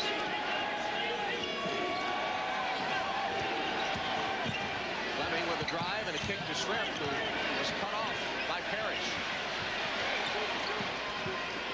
Fleming takes it with 3 on the shot clock and buries it. Nice draw and kick by Reggie Miller. Put it on the floor, got the seam. Drew Vern, Fleming's man, opened up the jumper for Vern. Boston's lead is 2.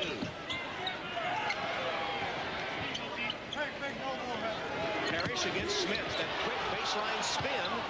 And he dished it off to Shaw. Blocked by Schmitz. Shrimp has the numbers for Indiana. Fleming finishes. Just the easy pass. Nothing spectacular. Just get it done. Game tied once again. See, this is one dimension that Fleming brings to the table. His pressure defense, his ability to defend in the half court. Bird is open. Schmitz on the rebound. Pacers push it again. Fleming against Shaw. Pretty little jump hook as he spun to the hoop. And the Celtics will ask for a timeout. Right now, Indiana has the hot hand. The Pacers take a lead up 2. Rick Smith's playing a little defense for the Pacers on the last Celtic possession. He's got his forearm in Parish's back so that when Robert goes to roll, he's able to square him up and make him pass off.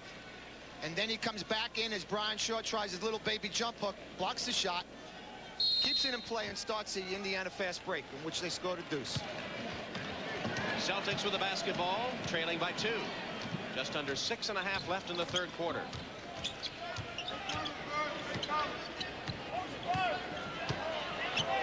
Parish sets a pick. Shaw misses the 15-footer. Strong rebound by Miller, who's not known for his board work. That one looked good. Shrimp cut off by McHale. Flows to the basket and with a left-hand hook scores. Reggie Miller said he was going to be more aggressive in this game, and he has been. Got off to a fast start, had a little lull, and then starts to pick it up again. There's Derek Smith chasing down the loose ball. And he lost it. It's going to be off Chuck Person, I think. Boston's ball. Well, Derek Smith didn't look good offensively, but he's done the job defensively. Chuck Person hasn't scored since Derek Smith came in the game. Just don't ask him to score. If he can stop Chuck Person, he will have done his job if he doesn't score a point. He's going to try that outside shot, and it was a brick. Fleming has Miller, can't handle it. Great pass. I think Reggie could have caught that. I think he could have come down, gathered himself, and gone back up strong. There's a pass. Reggie tried to do it all in one. Great effort. Nice look by Vern Fleming, keeping his head up, being able to see him out ahead of the field. Turnovers, bit of a factor in the game, with Indiana leading by 2, but the Pacers have turned it over 15 times to 5 for Boston. The last possession before Derek Smith missed that jump shot, it started with an isolation for Reggie Lewis on Reggie Miller. The Celtics want to work on Reggie Miller. They want to make him work defensively. Yesterday at practice, the Pacers went over this play, and they're committed to double teaming the basketball as soon as they isolate Reggie Lewis to give Miller some help and cause the errant pass. Well, of course, coming up after this game, we'll go to the Chicago Stadium where the New York Knicks will battle the Chicago Bulls. The Knicks a 41-point loser in Game 1. That challenged their pride. We'll see if they can come back. That's Game 2 of the doubleheader coming up at the conclusion of this game from the Boston Garden. Celtics trying to go inside right away. That was Shrimp on McHale. Brown checked in at the timeout and immediately hits from outside his first basket of the game. Schmitz. Tapped out of bounds.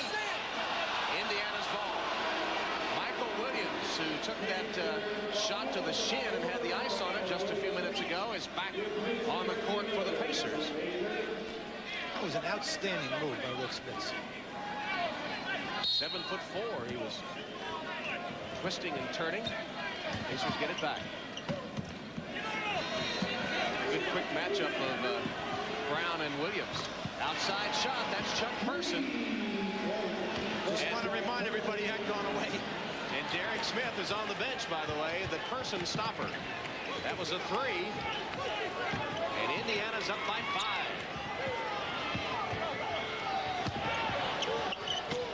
Brown, top of the key.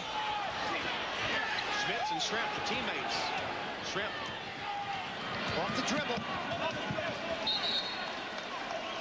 of bounds by McHale, excuse me. I'm sorry. As soon as Detlef Shrimp sees Kevin McHale or Larry Bird, he's putting it on the floor and trying to take him to the hole. See if they start looking for Person again. He's hit 6 for 6 from three-point range. There's Chuck Person on fire. Chuck Person now with 32 points. His season high was 35 against Utah, and he gives Indiana a 7-point bulge. That's their biggest lead. There's the double team on Reggie Lewis. Brown splits defenders and is fouled.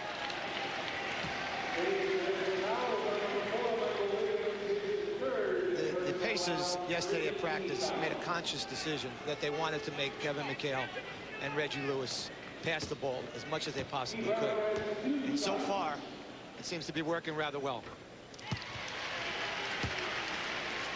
Chuck Person driving Larry Bird back off the dribble, pulling up and sticking the fadeaway. Great range off the dribble. Dee Brown hits 2 free throws after the 3rd foul on Michael Williams. And it's a 5-point lead for Indiana, 82-77, just under 4 minutes left in the 3rd. Person made the ball fake and hit another one. And he's talking to Kevin McHale as they run down the court. He just had something to say to Kevin. He can talk to anybody today. 34 for Chuck Person, not a missing person today.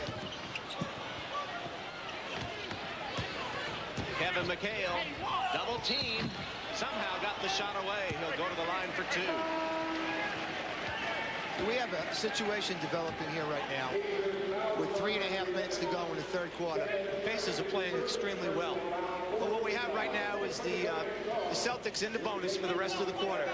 And every time the Pacers make a jump shot, the Celtics come down and get the ball inside, or they isolate and back you down.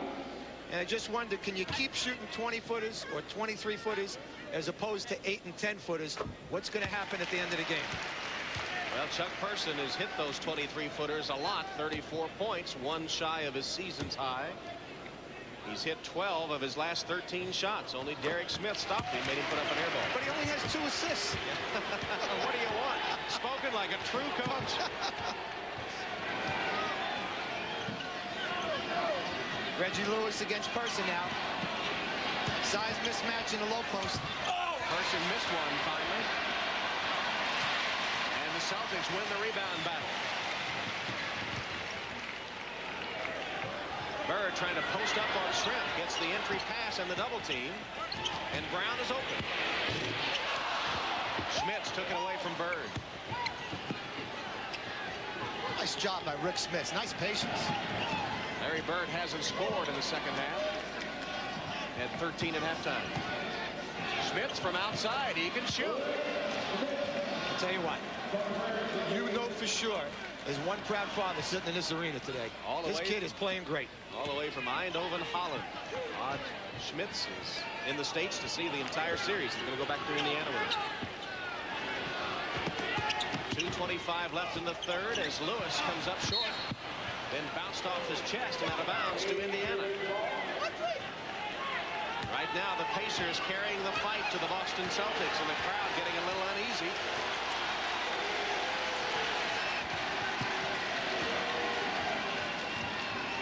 We'll play a little pick and roll with Fleming in Person. There it is.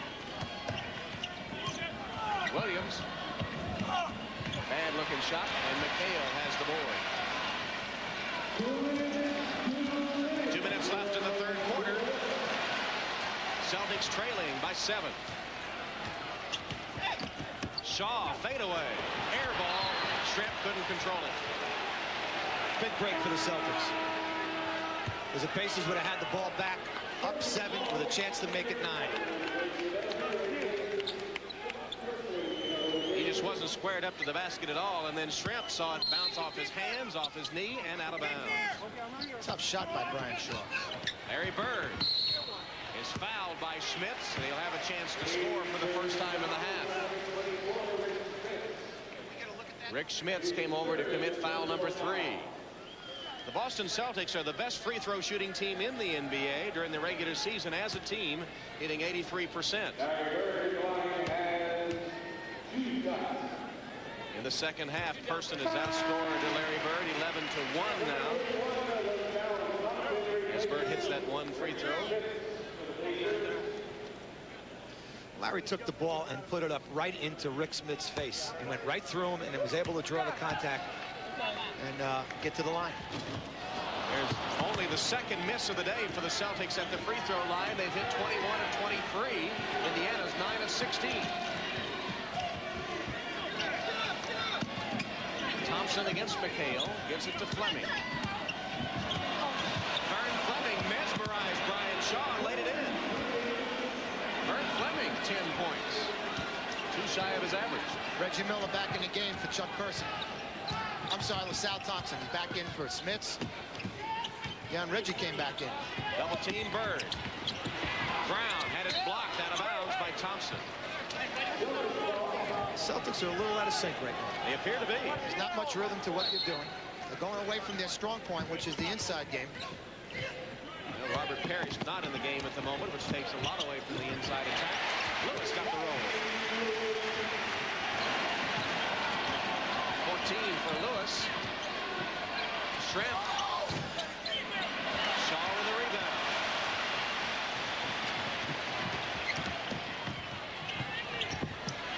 Brown made the ball fake. Reversed and got it. He's fouled.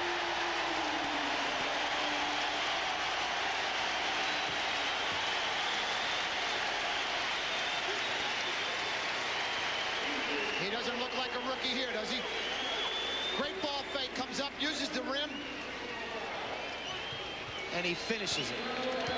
Dee Brown grew up in Jacksonville, unwanted as a high school senior, wound up going to Jacksonville University, and an unknown improved himself in an NBA tryout camp, and then was the Celtics' first-round choice. He commits the foul as he got that steal.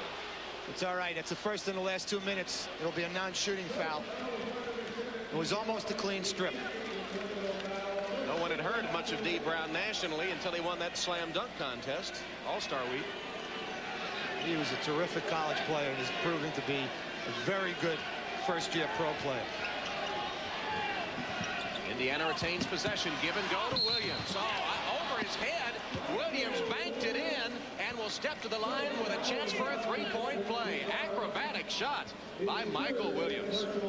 You know, we don't want to seem like we're gushing too much, but we're seeing some great offensive basketball here today. That was a super play. Nice little shovel pass from LaSalle, Thompson, and Michael Williams, and a great finish to his drive. Brown committing his third foul. And the Pacer lead now is 91-85. Lewis collides with Thompson. And Lewis bounces off, and Thompson wasn't even fazed by that collision. Foul on LaSalle.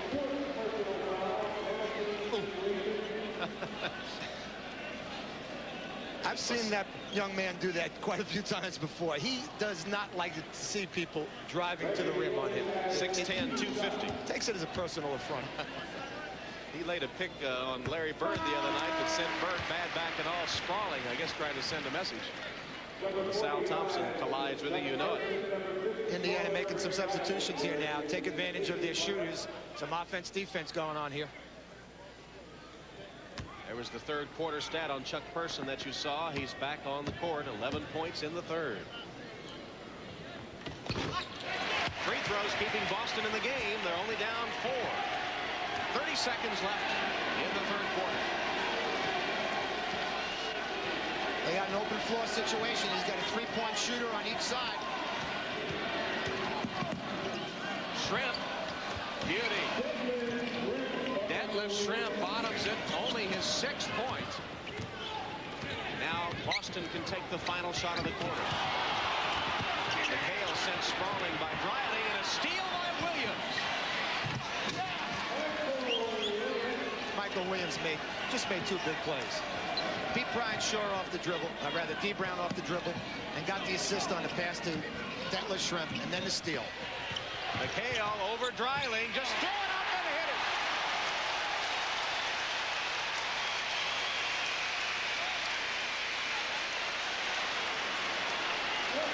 McHale with a little lecture for the official, wanted the foul as well. Watch this shot. Well, this is when he gets knocked down. Dreiling bodies him. Just a little shove.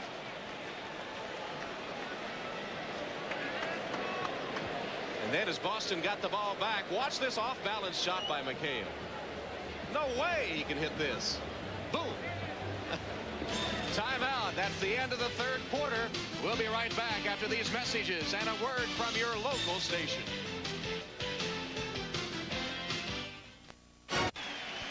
Tom Hammond and Ron Rothstein at the Boston Garden, ready for the final 12 minutes with the visiting Pacers leading the Celtics 95-89. Chuck Person has been a one-man Celtic wrecking crew.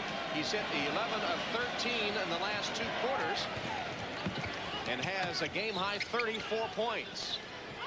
Don't forget, after this game, we'll go to Chicago, where the Bulls will host the Knicks in Game 2 of their series. McHale ended the quarter with an acrobatic shot, almost had one to start the final quarter. He draws the foul. Pacers are trying to double McHale after taking the cutter into the lane and not going to double him right away. Ball is being entered. The passer is cutting. They're taking the cutter to the lane and then coming back from the baseline side to try and double him.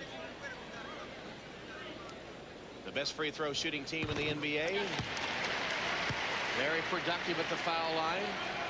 Right now, it's the free throws keeping them in the game. They've hit, McHale has hit 8 of 9 himself, 15 points. Now 16. And the Pacer lead cut to 4, 95-91. Let's see if they go to Chuck Person. Great back pick by Reggie Miller. Oh! Shrimp missed on the lob. Reggie Miller laid to Wood to Kevin McHale. Freed up Shrimp, and he missed that chippy. Bird missed the outside shot, and the Pacers get it right back. Here's Person. Only Derek Smith has been able to stop him. Held him scoreless for 3 minutes. Miller! Oh, outside shot by Reggie Miller. Celtics are faced with a dilemma right now as to how to play Reggie Miller and Chuck Person. McHale drives right around Dreiling, but can't score. 97-91. Right now they got Reggie Lewis on him, and they like to post him up. If they bring Derek Smith back in, they lose some offense. Smith has been the only man able to stop Chuck Person today. Lewis trying to body against Chuck Person and knock the ball away. Good defense by Lewis.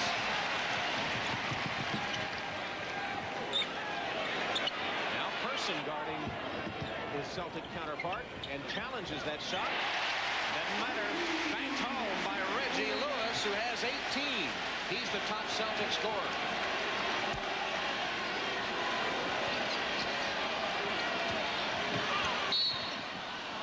Williams, another bank home by Michael Williams, and he'll step to the line for a free throw. Michael Williams has done a great job so far in this series of beating the Celtic defenders off the dribble and getting to the basket. He really makes a tough shot right here. Celtics coach Chris Ford said the #1 priority today was to eliminate the effectiveness of Michael Williams. And as you saw illustrated there, they've been unable to do so. 3-point play by Michael Williams. He has 17 in the game. Full court pressure, man-to-man. Pacers by 7. Bidding to even the series at 1. Ryan Shaw shot too hard.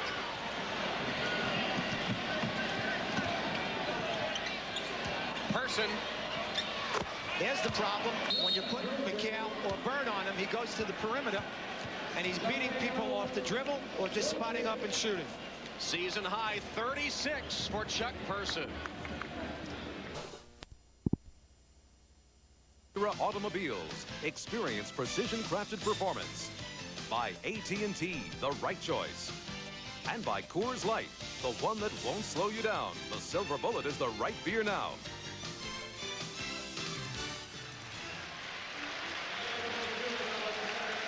From Boston, Tom Hammond and Ron Rothstein at the Garden. 9:53 left in the game, and the upstart Indiana Pacers have their biggest lead, a 9-point advantage over Larry Bird and the Boston Celtics. Pacers have hit 3 of their first 4 shots this quarter, while the Celtics are only 1 of 4. Parish back in the game, scores over Smith.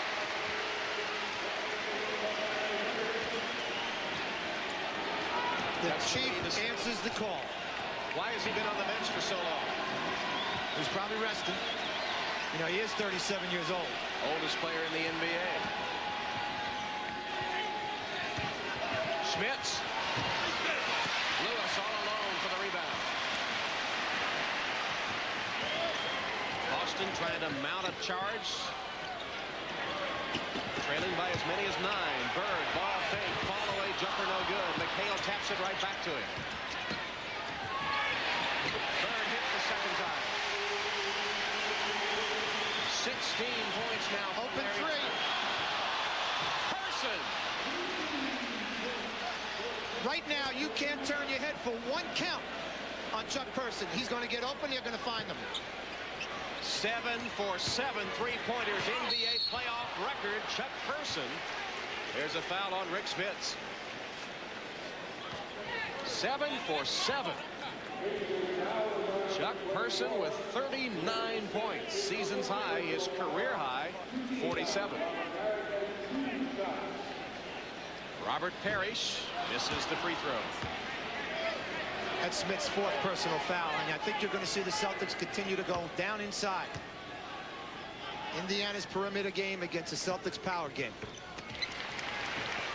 Contrast in styles here for the final 8.5 minutes. There's the back pick again. Shrimp leaning the wrong way, but a foul called, a hold on Larry Bird of Boston. 4th foul on Bird.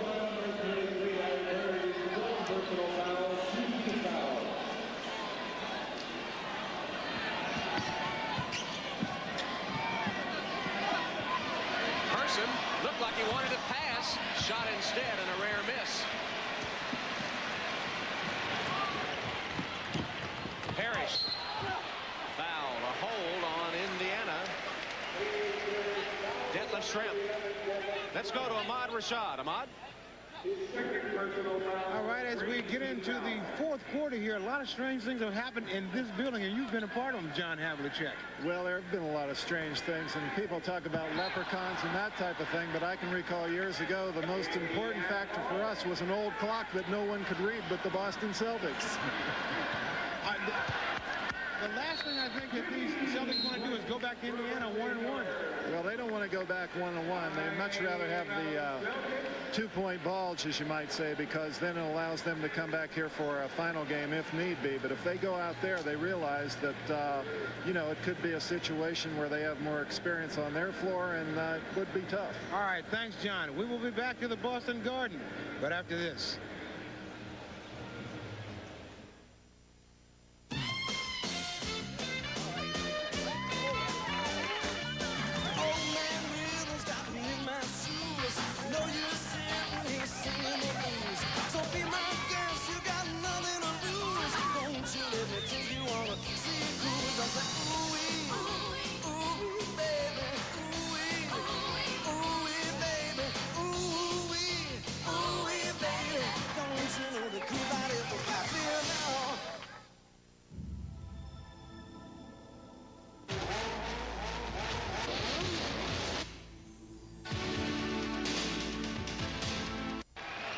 Pacers have their biggest lead with 8:01 showing on the clock, and Chris Ford of the Celtics is down to only 1 timeout with 8 minutes left. Could that be critical, Coach?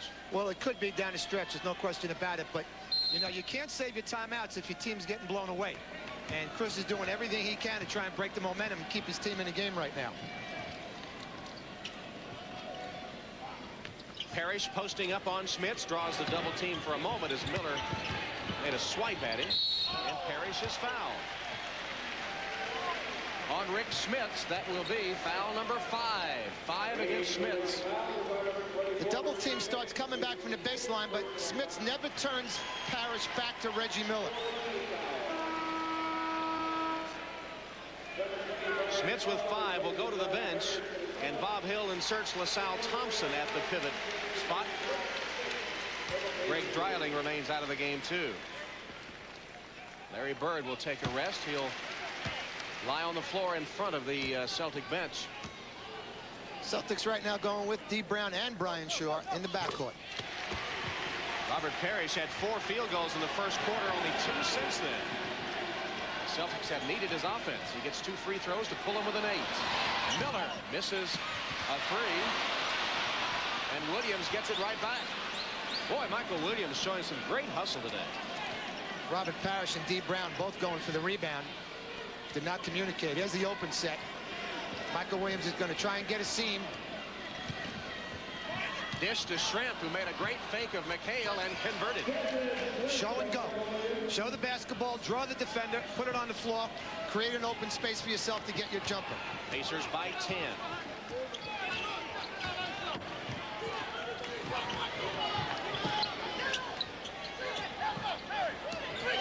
Parish calling for it. Instead sets a screen. Lewis misses the shot. And a push on McHale. Loose ball foul. Kevin McHale pleads his case. It'll fall on deaf ears. 2 fouls on Kevin. Kevin and never at a loss for words as is it? Kevin's always got something to say. Indiana going to go to the open set again. They have Reggie Miller and Chuck Person out high at three-point line, above top of circle. You got Detlef Schrempf in the right corner. That's the way. They got to bring him to LaSalle Thompson and make him a shooter, and he does. Well, everybody, what they have for breakfast today? I don't know, but they better have it again on Tuesday or Wednesday. Biggest lead for the Pacers. Everybody's hitting.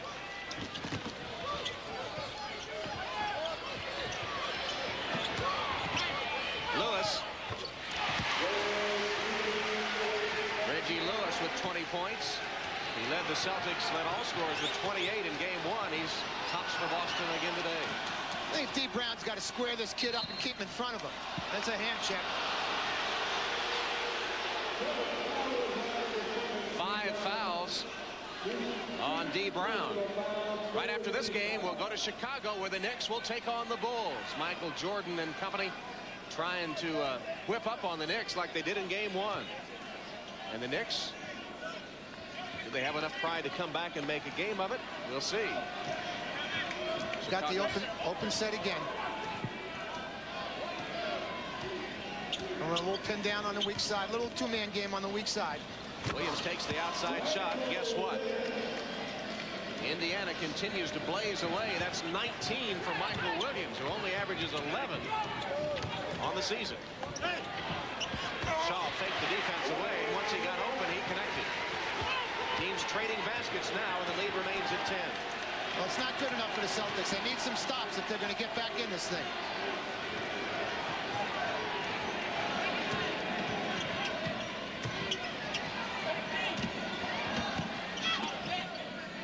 Shot clock to 5.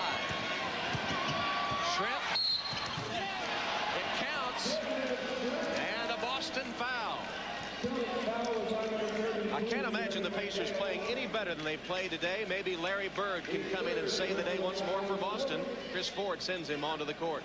Indiana is playing almost a picture-perfect game. I think Bob Hill has to be extremely pleased. They played very well, as we said, Friday night. And we said they were coming here with a lot of confidence. And they're a good shooting team, but they are really stroking it today. And they're completing their drives, taking them off the dribble, getting into the middle of the floor, which is really hurting the Celtics. Detlef Schrempf has 11 points and 8 rebounds. And it's 117 to 104. Shaw.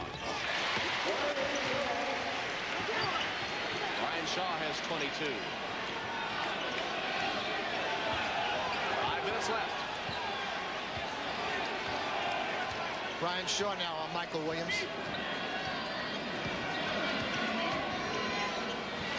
Williams can't hit from outside that time. Bird took it away from his own man. I think that's their best bet. Square Michael Williams up and make him a jump shooter from 18 or 20 feet. Penetration by Shaw, kicked it to Parish, and then has it stripped away and stolen. Reggie Miller. Miller into front court against Lewis.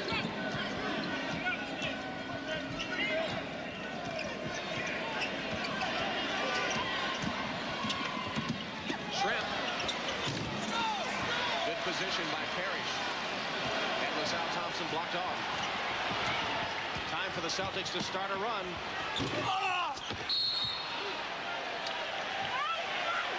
Loose ball foul on Detlef Schrempf for a push. Third foul on Schrempf. Brian Shaw off the dribble. A little semi-jump hook. Schrempf had to come over and help, which cleared a path for McHale to get to the basket. And then Detlef gave him a little shove. Not a real hard shove, just a little love tap. Yeah, but if you push McHale, he's going to make it look like a hard shove. Do we hear a yell come from that area of the court? Almost 16,000 points, over 5,000 rebounds. Kevin McHale in his great career. 9-point lead. Chris Ford's got an uphill battle. Half-court trap by the Celtics. Ooh, Reggie had an open three, passed it up. Schrempf, blind pass. Thompson is fouled. I'll tell you what. Reggie had a wide open three and passed it. They showed great patience and got a layup. And that was excellent basketball. Well, the Pacers look anything like a 500 team. They were 41-41 on the season. In the NBA playoffs in history, Indiana is 1-9. But as you said in our open, a very confident team despite the youth of some key players. And I mean, they're playing with great confidence at the Garden today against the vaunted Boston Celtics. Michael Williams, one of the keys. He's played great the first 2 games. I mean, the kid's having big games. You know, the Pacers were 22-14 in their last 36 games. That's a pretty good clip right there. Brian Shaw kicks it to McHale. The jump hook rattles through. Pacer lead down to 9. Full court pressure from the Celtics. Reach-in foul on Brian Shaw. Nobody's able to control Williams, and Bob Hill had a game plan that has worked to perfection. He calls for a timeout here. He's going to set the strategy for the final 3 minutes, 31 seconds. Hill and the Pacers bidding for the upset, on top by 9. 3:31 left in the fourth quarter at the Boston Garden. Chuck Person and the Pacers leading the Celtics by 9. And the three-point attack by Indiana has been a key factor in the game. Who missed the 2? We're going to get rid of those guys. Person missed 1. He's out of here. Who was the other one? I think Reggie Miller missed 1, too. Get him out of here. 82%, 9 of 11. Boston only 1 of 4. Boston hit the same percentage in game 1. Get rid of that guy. He missed a 3, huh? Oh, yeah. Game 1, the Pacers were only 3 of 12 from three-point range. So the improvement in three-point shooting by Indiana has enabled them to take the lead that you see. Larry Bird, can he do it again? That's a start.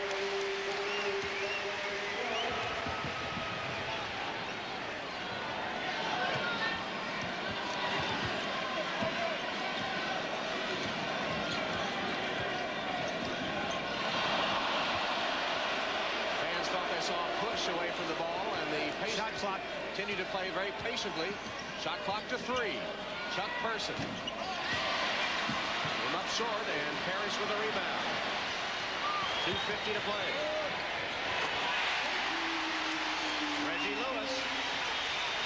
The next 2 Indiana possessions are key. Celtics need stops here right now. Bird tried to double team. Williams split the defenders. Here comes the crowd.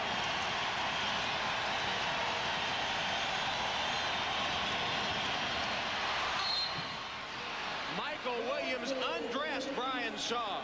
Made a couple of moves, went right by him, laid it in, and will have a chance for the three-point play.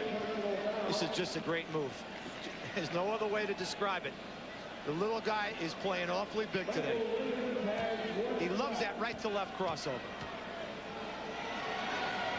Hits the free throw. 24 points for Michael Williams. There have been many stars today for Indiana, and Williams already 10 points in the fourth quarter. Bird left-handed. Miller on the rebound. 2:10 on the clock. 10-point lead. Pacers have the basketball. Most impressive thing to me about what Indiana's done here in the fourth quarter is they've changed from a running game to a half-court game, and they haven't lost a step. Reach-in foul, Larry. That's foul number 5, I believe. It is. Michael Williams, 24 points and 9 assists. You can't ask a point guard to do any more than that. No, and Michael Williams in game 1 had a big game also. I mean, he's been lighting the Celtics up now for 2 straight games. And yesterday at practice, Bob Hill talked to his team about their spacing and trying to take advantage of the fact that they felt they could take the Celtics off the dribble. They've done a great job of that today. Schrempf with a free throw, and the Boston faithful here at the Garden, some of them heading for the exits with 1:54 remaining. I guess you call them unfaithful if they're heading for the exits. Trying to get out early, beat the rush. Michael Williams, game 1, 20 points, 6 assists. 126, 114. Indiana bidding to tie the series. A three-pointer by Shaw is no good. Last touch by Indiana. 1:45 left. What can Boston do now in this final minute 45 to try to somehow charge from behind? They've got to get some quick scores. If they can get an open three, fine. If not, take a quick two, but they've got to get stops. Parish is fouled as he attempts the follow shot. Now 1:39 left. And Larry Bird just ran out of gas in the second half. Battling that lower back pain in the second half. 5 points, 1 rebound, and 2 assists. Just the complete opposite of his game the other night, game 1 of the series, when in the fourth quarter he took control of the action and pulled Boston from behind to victory. And I think you got to give the Pacers some credit. They made Larry, they really jammed him on the perimeter. They made him turn his back. They made him put the ball on the floor. And they did a great job. They doubled him, whereas in game 1 they didn't. Trying to get the ball out of his hands, and it seemed to work today. Boston hasn't won in Indianapolis this season. They were 0 for 2 there. And who has the psychological upper hand now as they go to Indiana tied at 1? I don't think there's any question that Indiana's in the driver's seat right now. They come away with a win today. But you challenge the old veterans of the Celtics, and maybe they're up to the challenge. They've been here before. And is there a natural tendency to relax a bit after you win game 1 at home? One of the great things about experience, especially in playoff basketball, is you learn not to relax. I don't think the Celtics relaxed at all. I think Indiana played a super game. The big question is, can the young Pacers understand the NBA mentality and have them not relax going into game 3? Because they're going home. They beat the Celtics on their court. Momentum is in their favor. They've got to stay hungry. They have got to be as desperate as the Celtics are to maintain that mental edge. Chris Ford conceding defeat will take Larry Bird out, not wanting to aggravate that injury any further, so he winds up the afternoon with 18 points, 6 rebounds, and 9 assists. He took some hard falls today too, Ron, and I think that he's going to need all the time he can get to be ready for the next game. Well, they don't play till Wednesday night, so there's a couple of days off in between. Indiana free throw shooting has improved dramatically in the fourth quarter. They're 11 for 11. Struggling earlier. Inside the final minute of the game. Coming up next, it'll be Michael Jordan and the Chicago Bulls against Patrick Ewing and the New York Knicks here on NBC. And this Eastern Conference series is going to be deadlocked at 1 win apiece as the Pacers, coming close in game 1, put the finish on the Celtics in game 2 with a nearly flawless performance. From a coaching standpoint, Ron Rothstein, wasn't a whole lot they could have done better. No, not at all. They played as well as they're probably capable of playing, but they played almost as well the other night too. And this is a team that finished the season strongly, and they seem to be peaking just at the right time. And the crowd at the Garden thinning out with stunned disbelief on their faces as the Indiana Pacers, of all people, have come to the Garden and defeated the Celtics. Now, going into the series, this is one that many people felt the Celtics were very vulnerable. Right now, they look vulnerable. And the final seconds will tick away. And the Indiana Pacers have done it. They tied the series 1-1 with a victory 130 to 118 at the Boston Garden. We'll be back to the Garden for some final comments in just a moment.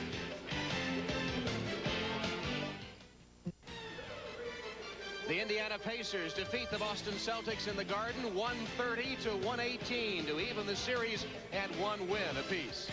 Today's Miller Genuine Draft Player of the Game, Chuck Person of the Indiana Pacers, who pitched in a season-high 39 points, hitting 7 of 9 three-point attempts during the game. So on behalf of Person and the Pacers, NBC and Miller Genuine Draft donate $1,000 to the Thurgood Marshall Scholarship Fund. Person with a game-high 39, Williams had 24, and the Pacers look great. So with our final score, the Pacers 130, Boston 118. Tom Hammond for Ron Rothstein saying we'll be back with NBA Showtime after these messages.